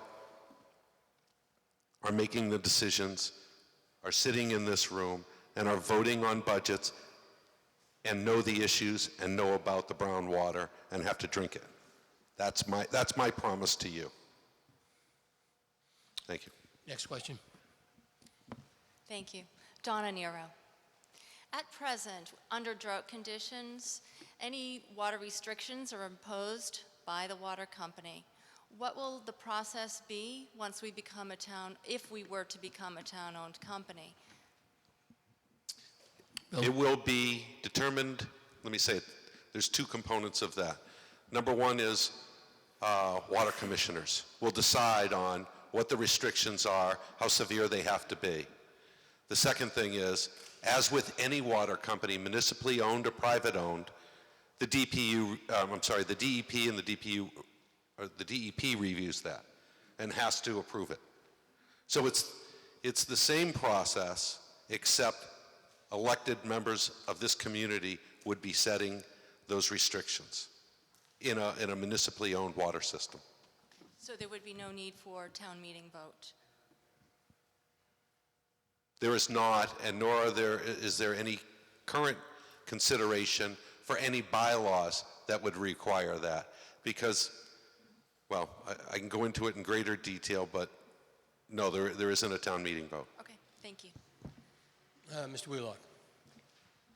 Hi there, Jamie Wheelock again. I think going to the back of the line is sufficient, and then I can stay in my position in line. I'm not preventing anybody from getting in line, so. Mr. Russell, I guess my question to you was not phrased sufficiently well because I still feel like you're not comprehending. My question is about, are we buying an enormous amount of deferred maintenance? And your answers seem very polite and guarded to not say anything bad about the Milford Water Company. That's, again, just a follow-up to my question that I've been saying. And my third and final question is, the people who own the water company is the White family. They have a whole bunch of subsidiary companies that do miscellaneous construction stuff, water-related stuff, consulting water-related stuff. So I'm asking about, will White-related companies be involved in work for future projects? At what percentage does the town anticipate using White-related companies to accomplish major projects? Thanks. To respond to your questions, Mr. Russell responded as best he could, but in the future, as we indicated, whatever problems there would be handled by the Milford Water Commissioners within the existing rates, just as the water company handles those problems within the rates as they exist and as they might increase them. I'm not sure what else can be said in that regard. I'm sorry, the second part of the question was? Oh, I'm sorry, yes, I'm blanking out here. Yes, all contracts that will be issued by a Milford Water Department are subject to the Uniform Procurement Act, which is a very detailed process that has to be followed to going out to bid and getting qualified contractors bidding. So could a White family contractor bid on that successfully? Yes, that's certainly possible. But there's really nothing automatic about that. Whatever contracts are awarded by the Milford Board of Water Commissioners will be awarded after a full public bidding process. Zach. I was also concerned about the number of subsidiaries and clever tax treatments between each of them, and being able to hide expenditures to optimize tax positions through them. So I had certainly brought this to the attention of our consultant team, the due diligence team, and I'm quite interested in hearing deeper details, and we will certainly make them transparent. Thanks. Yes. Yeah, and Mr. Wheelock, I did want to respond one more time. As I mentioned, I've been involved in the last 4 or 5 rate cases over 20-plus years. One of the things that we look at, that the department looks at in considerable detail, is the repair and maintenance programs of the utility, because there's costs associated with those, and you have to look at all the costs of the system to determine whether or not they have sufficient arguments for the amount of money that they're seeking. So we have looked at those. The department looks at them in great detail. The Attorney General actually now is involved in water rate cases, and they're also interested in those issues. And to answer you directly, because I've been looking at the system over time, and in fact, we're still looking at some improvements that they've proposed. I don't feel that they're leaving us with if the purchase goes forward, with a terribly large backlog of repairs. As I said, they proposed to make $14 million in improvements and repairs over the 10 years. Myself and other consultants, expert engineers, have felt that that would be more than adequate for a system of this size, and in the condition that it's in, that they've scrutinized very closely in their study. So I hope that answers your question now. Mr. Visconti. Thank you. My name is Mike Visconti, 7 Muriel Lane. As all of you know, or should know, there is currently a contamination in the Milford water being delivered to the ratepayers. Because the DPU has not established a level of danger to this particular contamination, it seems as though it's being swept under the carpet, in spite of the Milford ratepayers forking over millions of dollars for a state-of-the-art treatment plant. If it's decided to purchase the water company, will you insist that this contamination be cleaned up prior to the purchase? Thank you. Jerry? Mike? William? The contamination that Mike is talking about, it's true that DPU, the EPA, nobody's been able to set levels to these different levels that exist, whether they be parts per billion or parts per million. It isn't until the federal government and the federal guidelines come out that we're able to establish whether, if any of those, are harmful and to what extent they're harmful in the levels that we've seen. So there isn't anything that tells us now that this water company is passing through anything beyond what's legally allowed, and there isn't anything in this information that we've seen that tells us it's any worse or better than any other community. Now, the interesting thing, and the thing that Beverly brought up earlier, is there isn't a lot of regulation on color and taste. So it's amazing that water companies across the country can, in essence, provide brown water that tastes an awful lot like chlorine. I still view that as part of the customer service experience. In other words, customers need to pay for water. But if they're constantly complaining about the smell, the look of the water, and the fact that it's brown, you have a customer experience problem that you need to solve. Going to the minimum requirements of the federal government standards or the state standards is not how I would run that water company. And I think, part of what I'm hoping that happens if this comes about, and again, the due diligence is not complete yet, So I'm not prepared to stand in front of town meeting and say, this is the thing to do. There's still information that I've asked for that I know I'm going to get, and I intend to pass through. But I think municipalities can do an awful lot better with regard to customer experience. And that's my personal opinion.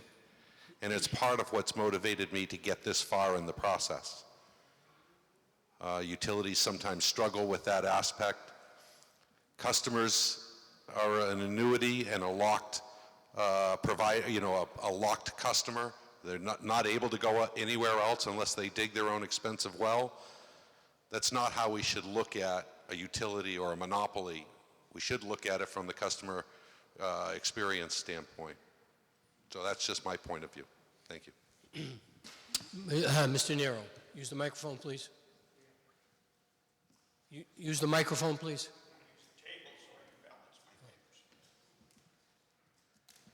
In the form of a question, please. Yes, sir.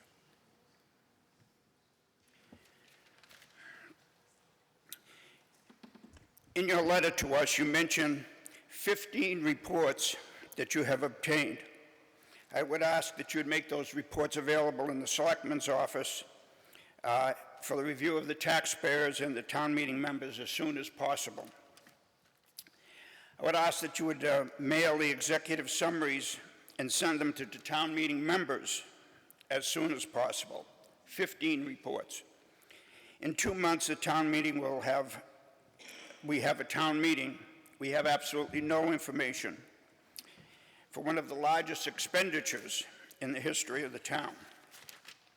So I'd ask you, in addition to getting those reports out to us, that you send us a copy of the original water company purchase price proposal, a copy of the draft purchase agreement, and your executive session meetings. Could you get those out to us? Is that your question? That's your question, I believe, yeah. Are That's those one of reports my- going to be available? one of my questions. That's your first question. Jerry? Well, I'll try to respond as best I can. Yeah, there's a lot of data that for a time was not public and now is, and that's why we're here tonight, because you have a lot of that. There is more information, and I expect that the selectmen will work to put together as comprehensive a packet for the town meeting members when that time comes as possible. Again, in the interim, there will be at least one, if not more, additional public meetings when more and more of this information can be discussed before we even get to town meeting. Next question, Danny. I just want to follow up, and that is not an answer to my question. That question is, in 60 days, we will spend $63 million. We have absolutely no factual information. We have oral information in front of us. We have 15 reports we paid for. It has not been made available to the people that are going to pay the $63 million. Can we have those reports and their executive summaries made available immediately within the 60 days? When are we going to get them? The eve before the town meeting. Impossible to digest 15 reports, hundreds of pages. Could we have them available immediately? Simple yes or no. Yes.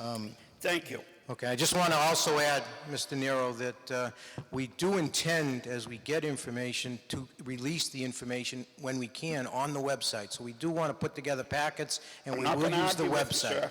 I'm telling you, there's no information. 15 reports are referenced here. They are not out. There is no reason they should not be out. I want to make it perfectly clear in my comments, I'm not an apologist for the water company. I'm not defending them.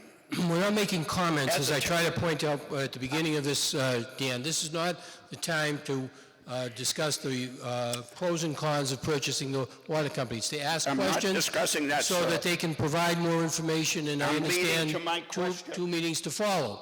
Okay, so if you can put in the form of a question, I'll allow you to continue. But otherwise, I don't see anybody else that has, wants to stand up. Mr. Hell, all right, we have somebody else that wants to address the question. So I'll let you ask one more question before we recognize, I believe it's Mr. Hell. I find some confusing facts in the letter that you sent to us, and maybe you can clear them up. Can we operate the water company at a lower cost on page 1? The answer is no, in your communication. If we own the water company, there will be no rate increase the first year, but increases each year thereafter in your communication. Later on in the letter, there will be no cost savings. Frequently asked question 9, no cost savings. Frequently asked question 20, no change in the water rates in the short run. Water quality. There will be no improvement in the water quality after we purchase the water company. Frequently asked question 5. Frequently asked question 19, no improvement in water quality. So one more time, we want to purchase the water company to do it better and cheaper. And in your communication, you say, we can neither do it better or cheaper. Could somebody explain that to me? Jerry. I think one simple response to what Mr. Nero is saying is the documents that were sent out, everybody has them. They speak for themselves. They don't need to be characterized by me or by anybody else. You have those documents.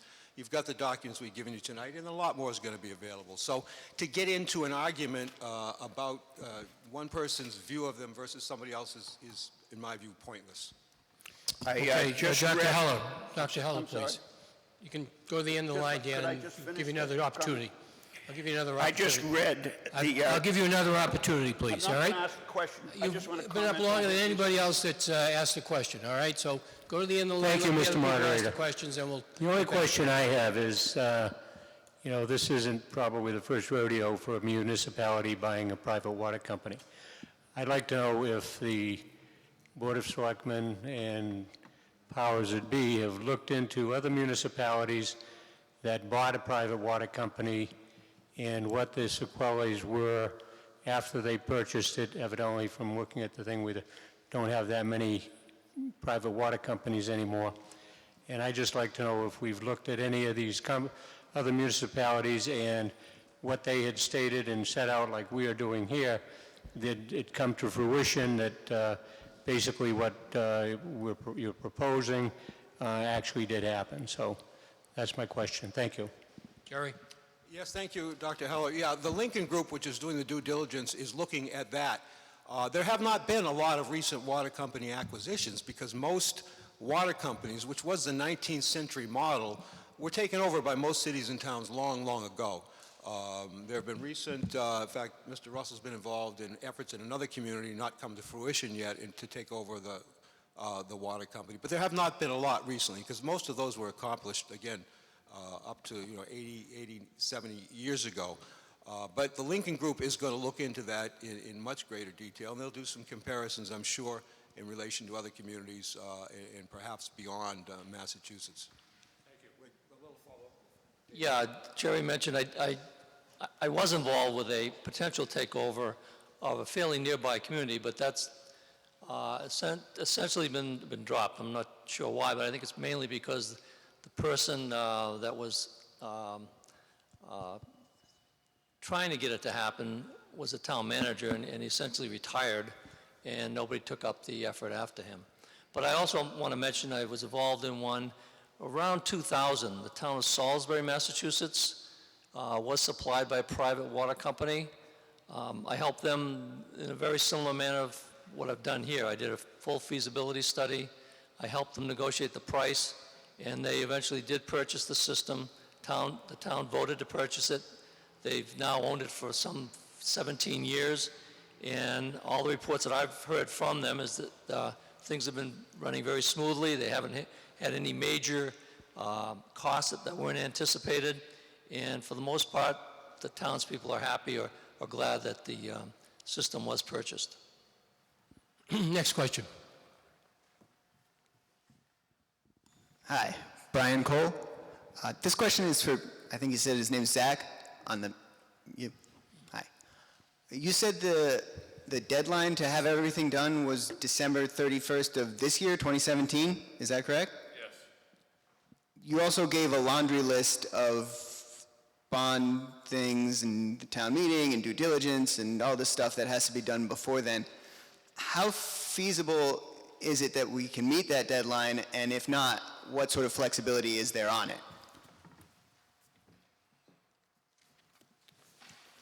We are very comfortable that we can meet it using someone else's terms. This is not our first rodeo. We've been involved in quite a few bonding tasks. We know what to do. We'll be well prepared for it.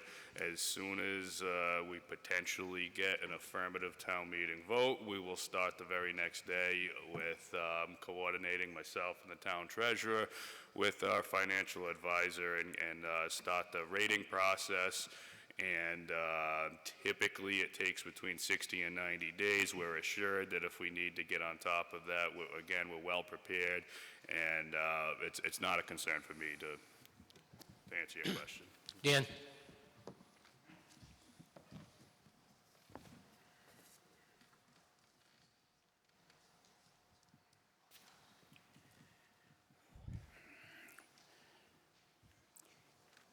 If we own the water company, you know exactly what the income and the expenses are. They don't change whether we own them or the water company owns them.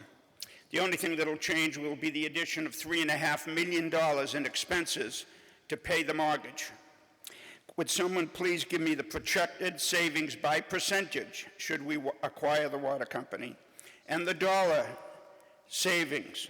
That is, the average bill in Milford is $8. A 10% reduction in cost would be $8. So if you could get up and tell me, after all of this $63 million in purchases and worrying about all of this, exactly how much am I going to save in You have a a question, quarter? the answer for that, Jerry? Or Yeah, I'll probably provide part of the answer and hand it off to Dave Russell to provide part of the answer. And again, we're assuming, of course, the same essential revenue. The difference is that, if you haven't understood it or we haven't made it clear, it's the expenses that the Milford Water Company pays now that we as a public entity wouldn't have to pay. First of all, we'll call it the profit that they have to pay to their investors. The federal taxes and the state taxes they have to pay, and other items that they won't have to pay and that they're recovering right now from us in their rates. That's what creates the amount of money that we'd have to pay the bond.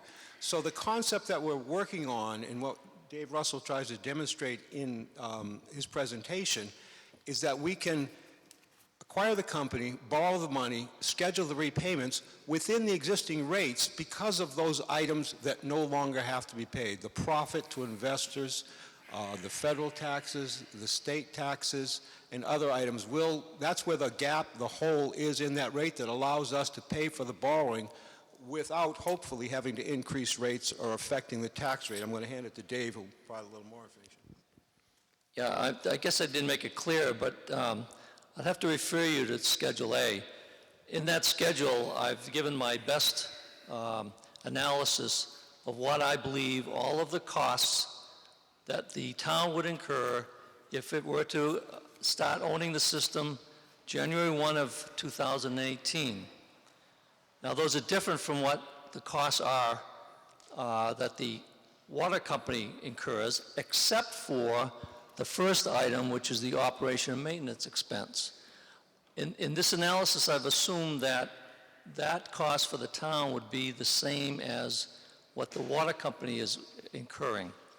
I personally don't believe that it would be that high. I think there are certain savings that could be achieved by the town owning the system. But to be conservative, I've assumed that there wouldn't be any savings. That it would cost about the same to operate and maintain as the current water company. The revenues are essentially, again, the same as what the water company has recovered in recent years, not last year due to drought, but in the 2 years prior to that, they were in that same order of magnitude, about $7 million. So I've taken my best analysis in this spreadsheet in showing what the numbers are, what the dollars are that would be a surplus each year, specifically on line 8. And that surplus grows each year, or on average grows, and over the 10 years is almost $3 million. So, I just have to point that out. The numbers are here. Certainly people could argue with these numbers, but this is based on my knowledge and experience in the past in looking at this type of a situation? It seems that it's a very difficult question. What percentage am I going to save on my $80 water bill? I didn't get an answer, except I think I heard you're not going to save a dime. Okay, my next question is, in the presentation that we got in the mail, you seem to equate in some way the running of the sewer department with the running of the new water department. I'd like to say absolutely there is no equivalency between those two departments. And if you don't see it, and when you put it in writing and you read it and you don't see it, it's beyond me. The expertise in running the sewer department and running the water company is entirely different. Let's ask a question, Dan, because there's to the another question. individual who wants to ask a question. So if you can We're phrase it talking in a about question, selecting let's try to sewer do that. commissioners. If sewer commissioners make a mistake, it's inconvenient. If water commissioners make a mistake, it's life and death. What expertise do you see in the town of Milford after your experience as selectman with an education, background, experience, or expertise that can supervise the running of the water company? Thank you. I'd just like to start. Thank you, Dan. First of all, before we went ahead to town meeting and also looked for special legislation, the Board of Selectmen, by statute, were the water commissioners. So that's how it is, first and foremost. This board, along with Brian, said we didn't feel that our expertise were in running a water company. So unlike other municipalities, we actually did separate ourselves from it, and we do hope to find very qualified people. And I would like to think that in the town of Milford, that there are qualified people that are going to take this job seriously. Because I got to tell you, a lot of boards haven't separated themselves, and again, by statute, are the water commissioners in their town. I have a job, I'm very good at it. I don't feel that I should be running the day-to-day operations of a water company. Bill? Yeah, and just for clarity, I'm not confused about the difference between water and sewage. I get it.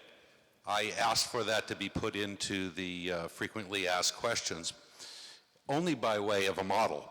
There is an enterprise fund that takes in rates, does repairs, and then delivers a service. What I wanted people to be able to understand is how enterprise funds work. The fact that Milford has had an enterprise fund for a lot of years could create an enterprise fund, take in rates, and do the repairs.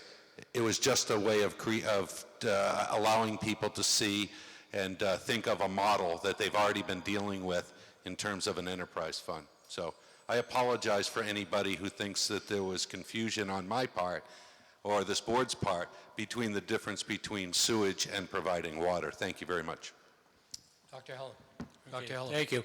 I just would like to, being a town meeting member and been involved with the town of Milford for years, I think to Mr. Nero's remarks about the sewer board and the people running the sewer commission, the sewer department, I think they're excellent people. I think we have excellent sewer in this town, and they do a wonderful job. But that beside the point. My question is just a point of interest. On the negotiated purchase price and the real estate, which I don't know what their parcels are, but you have except parcels listed as contingencies. Jerry, if you could answer that. Yeah, in this acquisition, we're going to take over all of the real estate holdings of the Milford Water Company in Milford and in Hopkinton, the real estate they own in fee. But as part of the negotiations of the entire project, one parcel was excluded. It's a parcel that's on West Pine Street. It happens to be a single-family home that the water company owns. It's no longer connected. So every other parcel of land that they own in Milford and in Hopkinton and all the other interests in land that they have would be taken over by the town, except for that one parcel of a single-family residential building. Okay, thank you. I wondered if that was, I know that parcel, and it's been a part of the water company for eons, so thank you. It has, but it was viewed as not crucial to this discussion. Next question. Hi, thank you, Jeff Nero. Just a clarification on the renewal and replacement. I'm assuming that's R.H. White's capital construction plan. They plan over the next 10 years. how did we come up with the number? And assuming that we'll have to, now RHY is private, so they don't have to pay prevailing wage, but if the town hires it, we're going to have to pay that. Isn't our cost going to be a lot higher than what's projected? Let me respond to part of that, and maybe Dave will respond. It's again, it's not R.H. White, it's the Milford Water Company.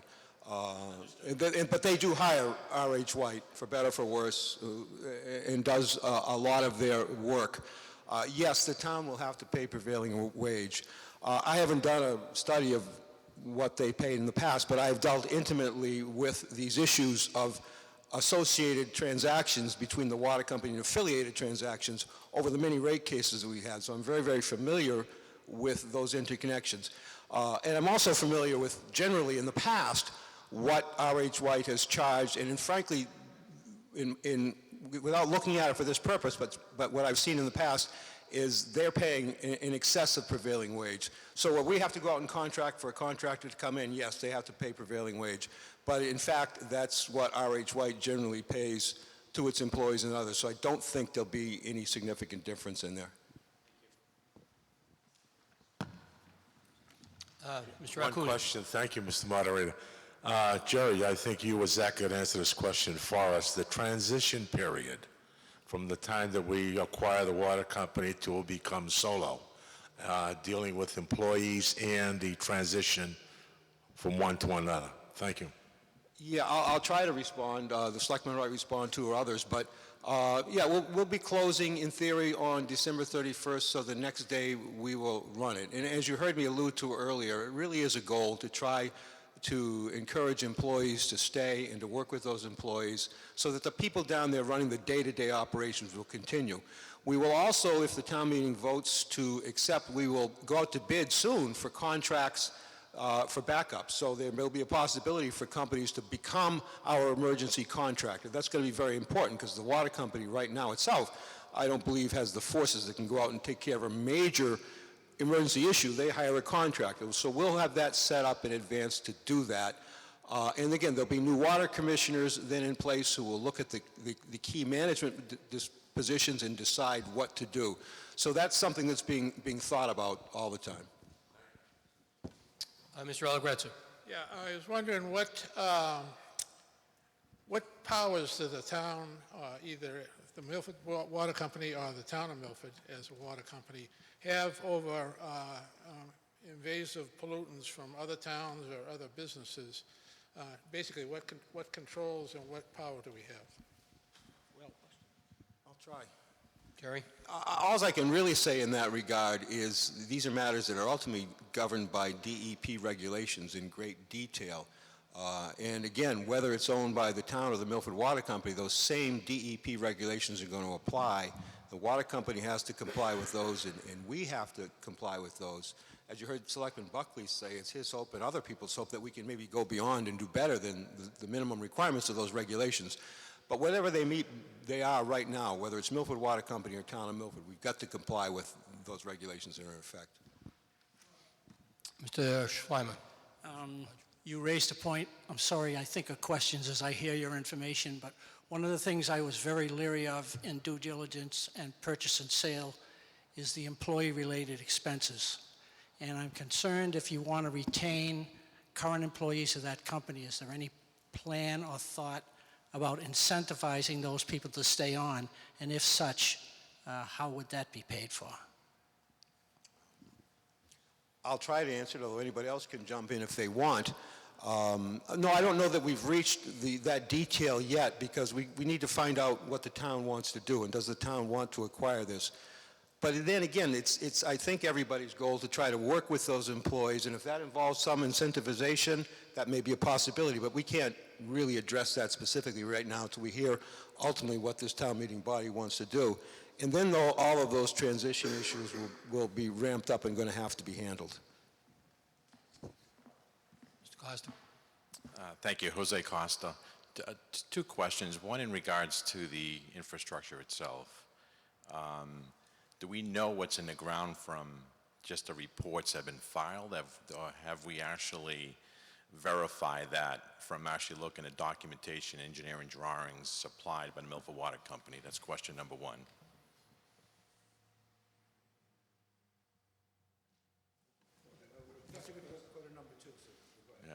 No, I'll wait for the second. Well, basically, I think we've answered that. Through engineering studies, through our involvement in the rate cases over the years,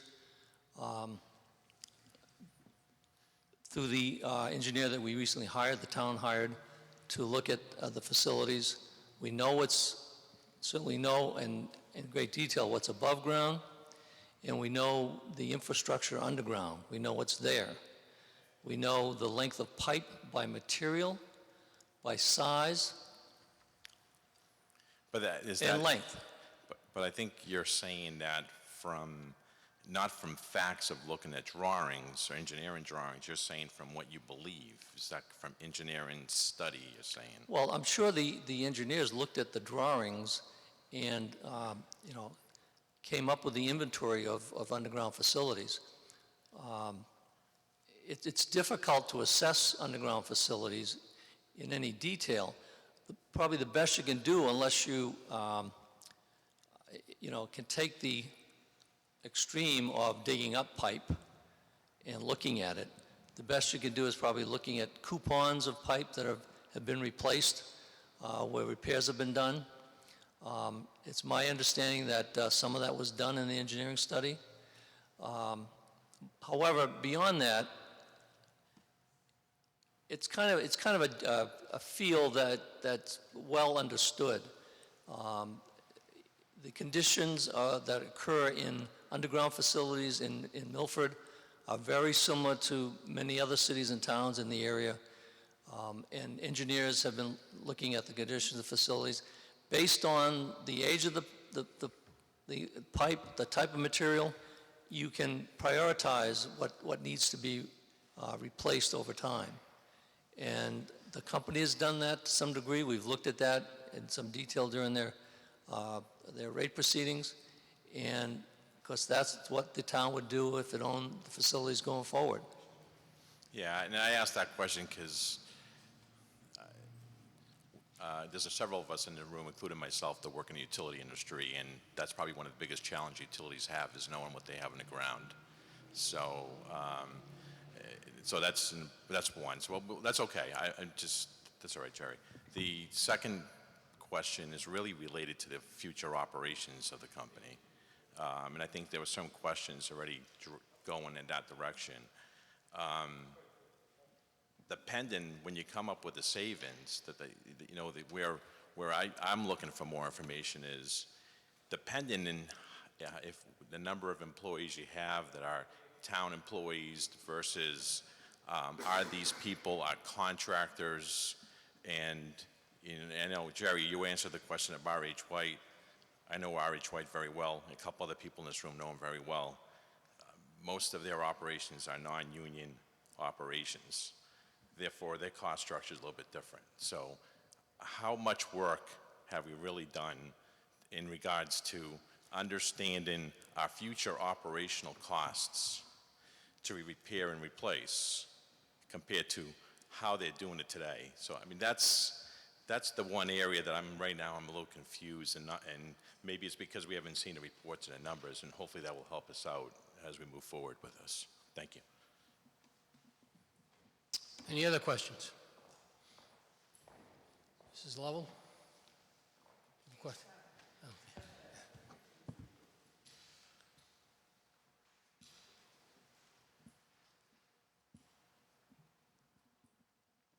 I'm Lynn Lovell from Purchase Street. And one of the statements that was just made concerns me. Closer to the mic, Marilyn. One of the statements that was just made concerns me because having worked with several departments in the town, we have found that when the town goes out for bid for something, the bids come back much higher than they do if I go out and ask for something to be done. And I discovered in working with the Vernon Grove Cemetery that they were almost tripled, and I looked into that and found that there is a state law as to what you have to pay when municipal bids are given. And I'm concerned if we have to hire an individual contractor if we have a major break. Jerry? Yeah, well, simply, as I indicated before, any contracts that we issue will be subject to what's referred to as prevailing wage. No question about that. And can a private company hire companies that don't pay prevailing wage? Yes, they can. Again, experience, but it's only sporadic experience dealing with the water companies' contracts that they've issued for projects in the past that we've fought over in the course of rate cases, found that they generally paid prevailing wage, the same amount, in other words, the same amount as is paid under the prevailing wages. So, but I'm sure there are some contracts where they don't pay prevailing wage. So yes, there could be in that sense a cost that would fall upon the town that wouldn't fall upon a private contractor. But that's only one thing that you've got to look at. Again, everything that the water company does is processed through the rate-setting system, and whatever they pay, then we, the ratepayers, ultimately pay that. Plus, as we said before, in essence, a premium on top of that to cover their profit and other items that won't be there. So there can be some offset in that regard. But if you just look at prevailing wages, yes, a private company in theory can hire cheaper labor and maybe do it cheaper, and we may have to pay more. But you can't remember those other aspects of what happens with a water company in terms of the profit and the return for investors that they're allowed to pass through, which sort of, in many cases, may offset the difference between the low-wage employees and the prevailing wage employees. Jerry, I'd like to add to that as well. Through the course of my 12 years on the board and our interventions, the board and through its council has worked very, very hard with the DPU to try to separate the R.H. White Construction Company and the automatic work that goes there to, and this is public information, so anybody that wanted to look at the DPU hearings would see that, and there's some extensive writing on it. The R.H. White Construction and the automatic work that would go to them versus going out to bid. I remain convinced, and have for the last 12 years, that anybody could do that work cheaper and less expensive. And with the quality, because we have to be careful that we can go out and get very, very low bids and get what we asked for, right? In the same way that you might if you were doing your kitchen cabinets or a furnace. But that relationship is one that the best way I have of characterizing it is one that I'm professionally skeptical about. And I've seen some of the bills that have come in, $10,000 for reviewing drawings, and those bills are passed directly back to the ratepayer. I've also seen some of the DEP investigative results as a result of the E. coli outbreak, where the water company was fined, and hefty fines, and made to put in a management system. Those fines were as a result of not knowing where the pipes were. And I mean that. The DEP wanted to put injector chlorine pumps into dead legs of the system that were not continuous loop. And when they asked for the drawings, they were unable to produce them during the E. coli outbreak. When they asked for the records of the repair of the water tanks, they were unable to produce many of them, although claims were made that the repairs were made. These folks are evidence-based. If you can't produce the evidence, they're going to doubt that it happened, and there was evidence that some of that maintenance didn't happen. So these are all things that really come together in terms of a story for me. So that's part of my heartburn with the way that management has operated over the years. And this isn't new to Mr. White. These are discussions I've had personally with him explaining exactly what it is. But I thought a great question that came out, and thematically it's popping up again and again, is what's going to be the difference? The management's going to be the difference. We're not driven by the same motivations. We're more invested stakeholders in our community. It's my hope, and I've been acquired, by the way, so I've been a part of a corporation that was acquired.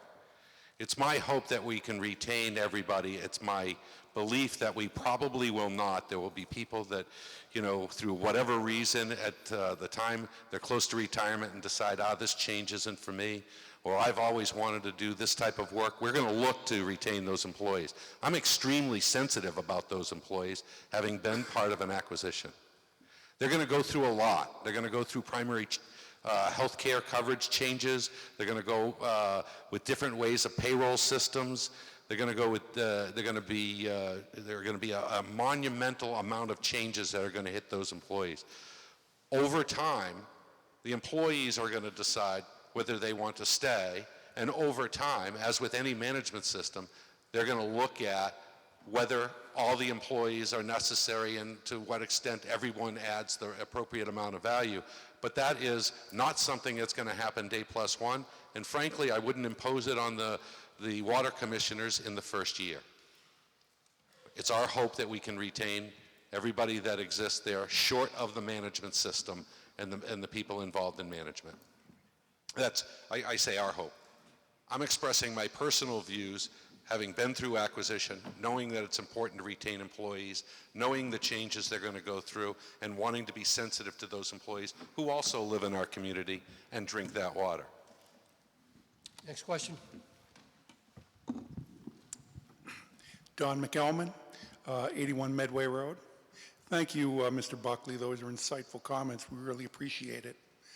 My questions, I have two questions related to corollaries to previous questions. Does the town of Milford think they have a really good idea about, when considering infrastructure, do they have a good idea about the leakage within the system? And that, as Mr. Buckley has just pointed out, there were some unknown pipes.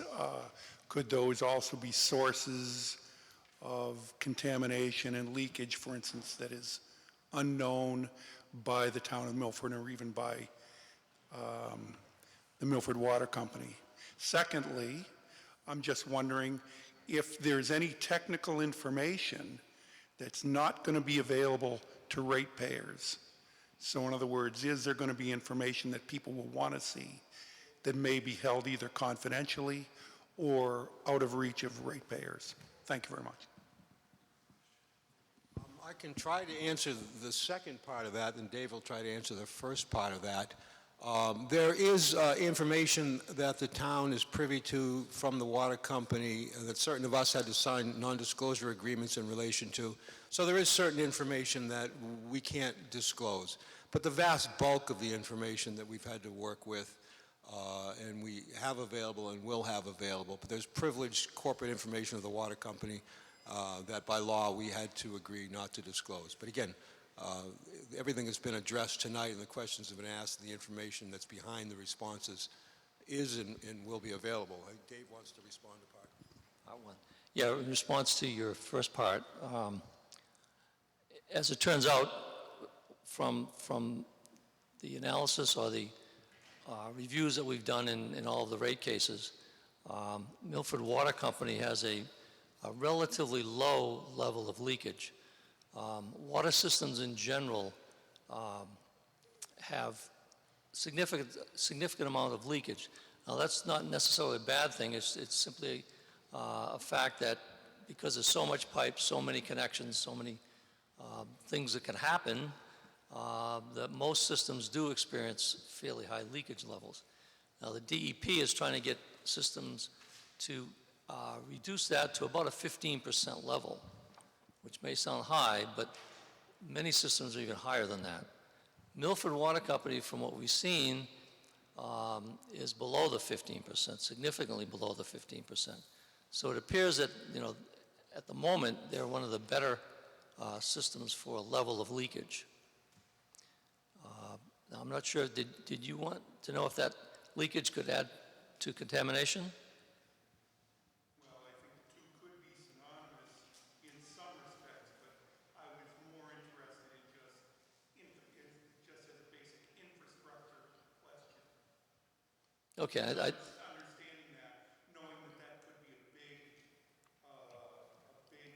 unknown, you know, in the whole purchase of the system. It could be, but in this case, we do know what the leakage levels are. That's certainly something that the new commissioners, if you buy the system, would want to keep a close eye on.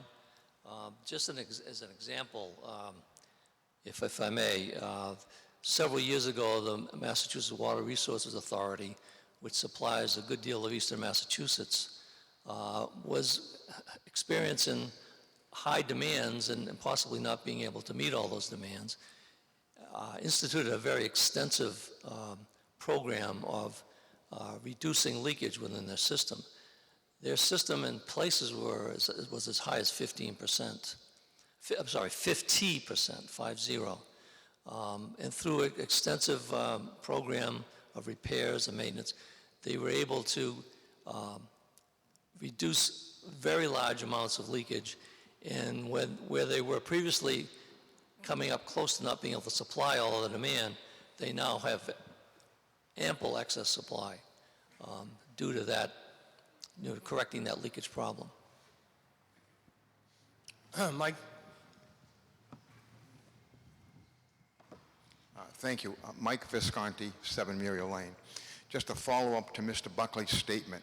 If, as Mr. Buckley stated, the water company could not supply the DPU with accurate information with respect to pipes and locations, how can we rely on your study that is in large part based on information obtained from the same water company?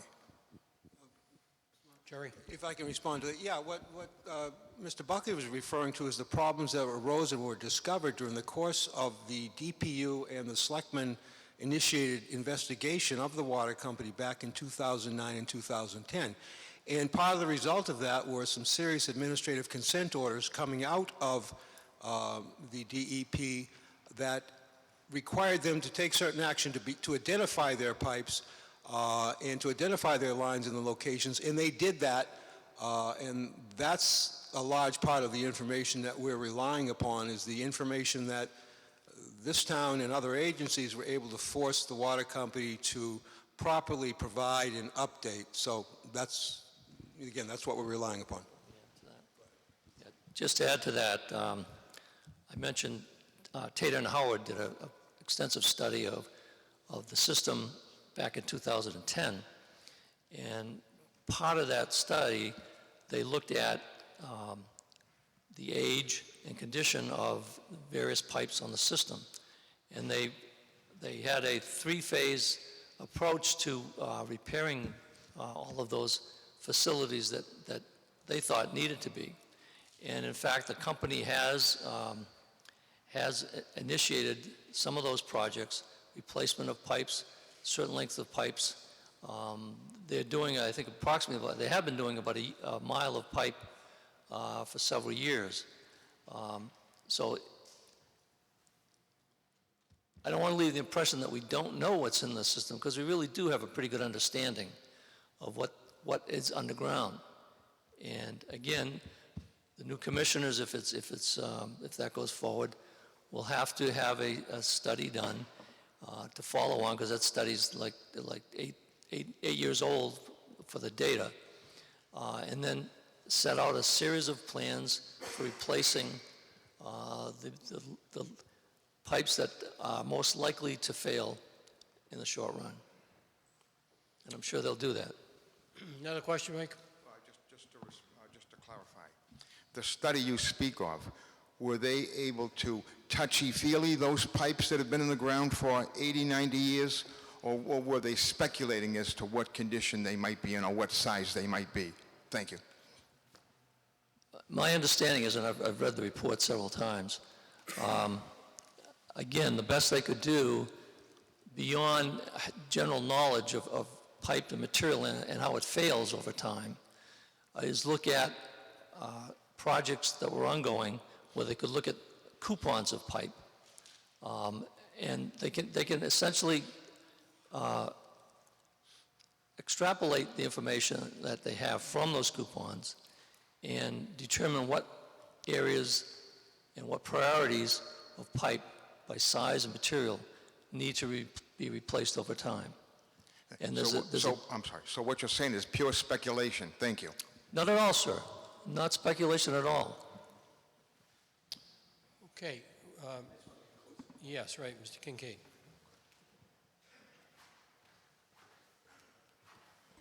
Ladies and gentlemen, I think I don't think there's any more questions. I think we've been given a lot of information tonight and a lot of questions, and I feverishly wrote down 27 new questions, and I appreciate you coming tonight. I know this board and past boards is looking to accomplish a few things if this does move forward. We want to improve customer service and response time to those requests and concerns. I've been on the board now as I start my third year. The majority of my constituent calls have been related to the water company, good, bad, and indifferent. However, the first thing I let people know is they're a private water company. We technically don't have the control over them. They have been cooperative. They do still take my calls and have been very cooperative, and I appreciate that. But I think that's something we have to look forward, and something that my colleague Bill had said about the minimum requirements. Regardless who owns the water company and operates it, we are going to be held to the same standard. But I do hope that by having an elected board that you folks hold responsible, that the minimum standards won't be accepted. There's been a lot of changes from all of us that know growing up here and drinking the water, never buying bottled water, and what we all experience now since 2009. But one thing we haven't talked about, which I'd just like to maybe plant a seed and we can all talk about it at our next public forum, is this is about water rights too. Even with $63 million purchase, and when that note is paid for in 30 years, our children and grandchildren will own and be responsible for their own water supply. That goes a long way with me, and I just hope that, I just wanted to share that out loud because that's very important to me, and I'm hoping that that's something that's important to all of you, because I think looking towards the future when no one in this room is around, but our children and our grandchildren are, that I think it's going to be something that we did right and left them in control and responsible for their own water. Again, thank you very much for coming. I very much appreciate it. Thank you.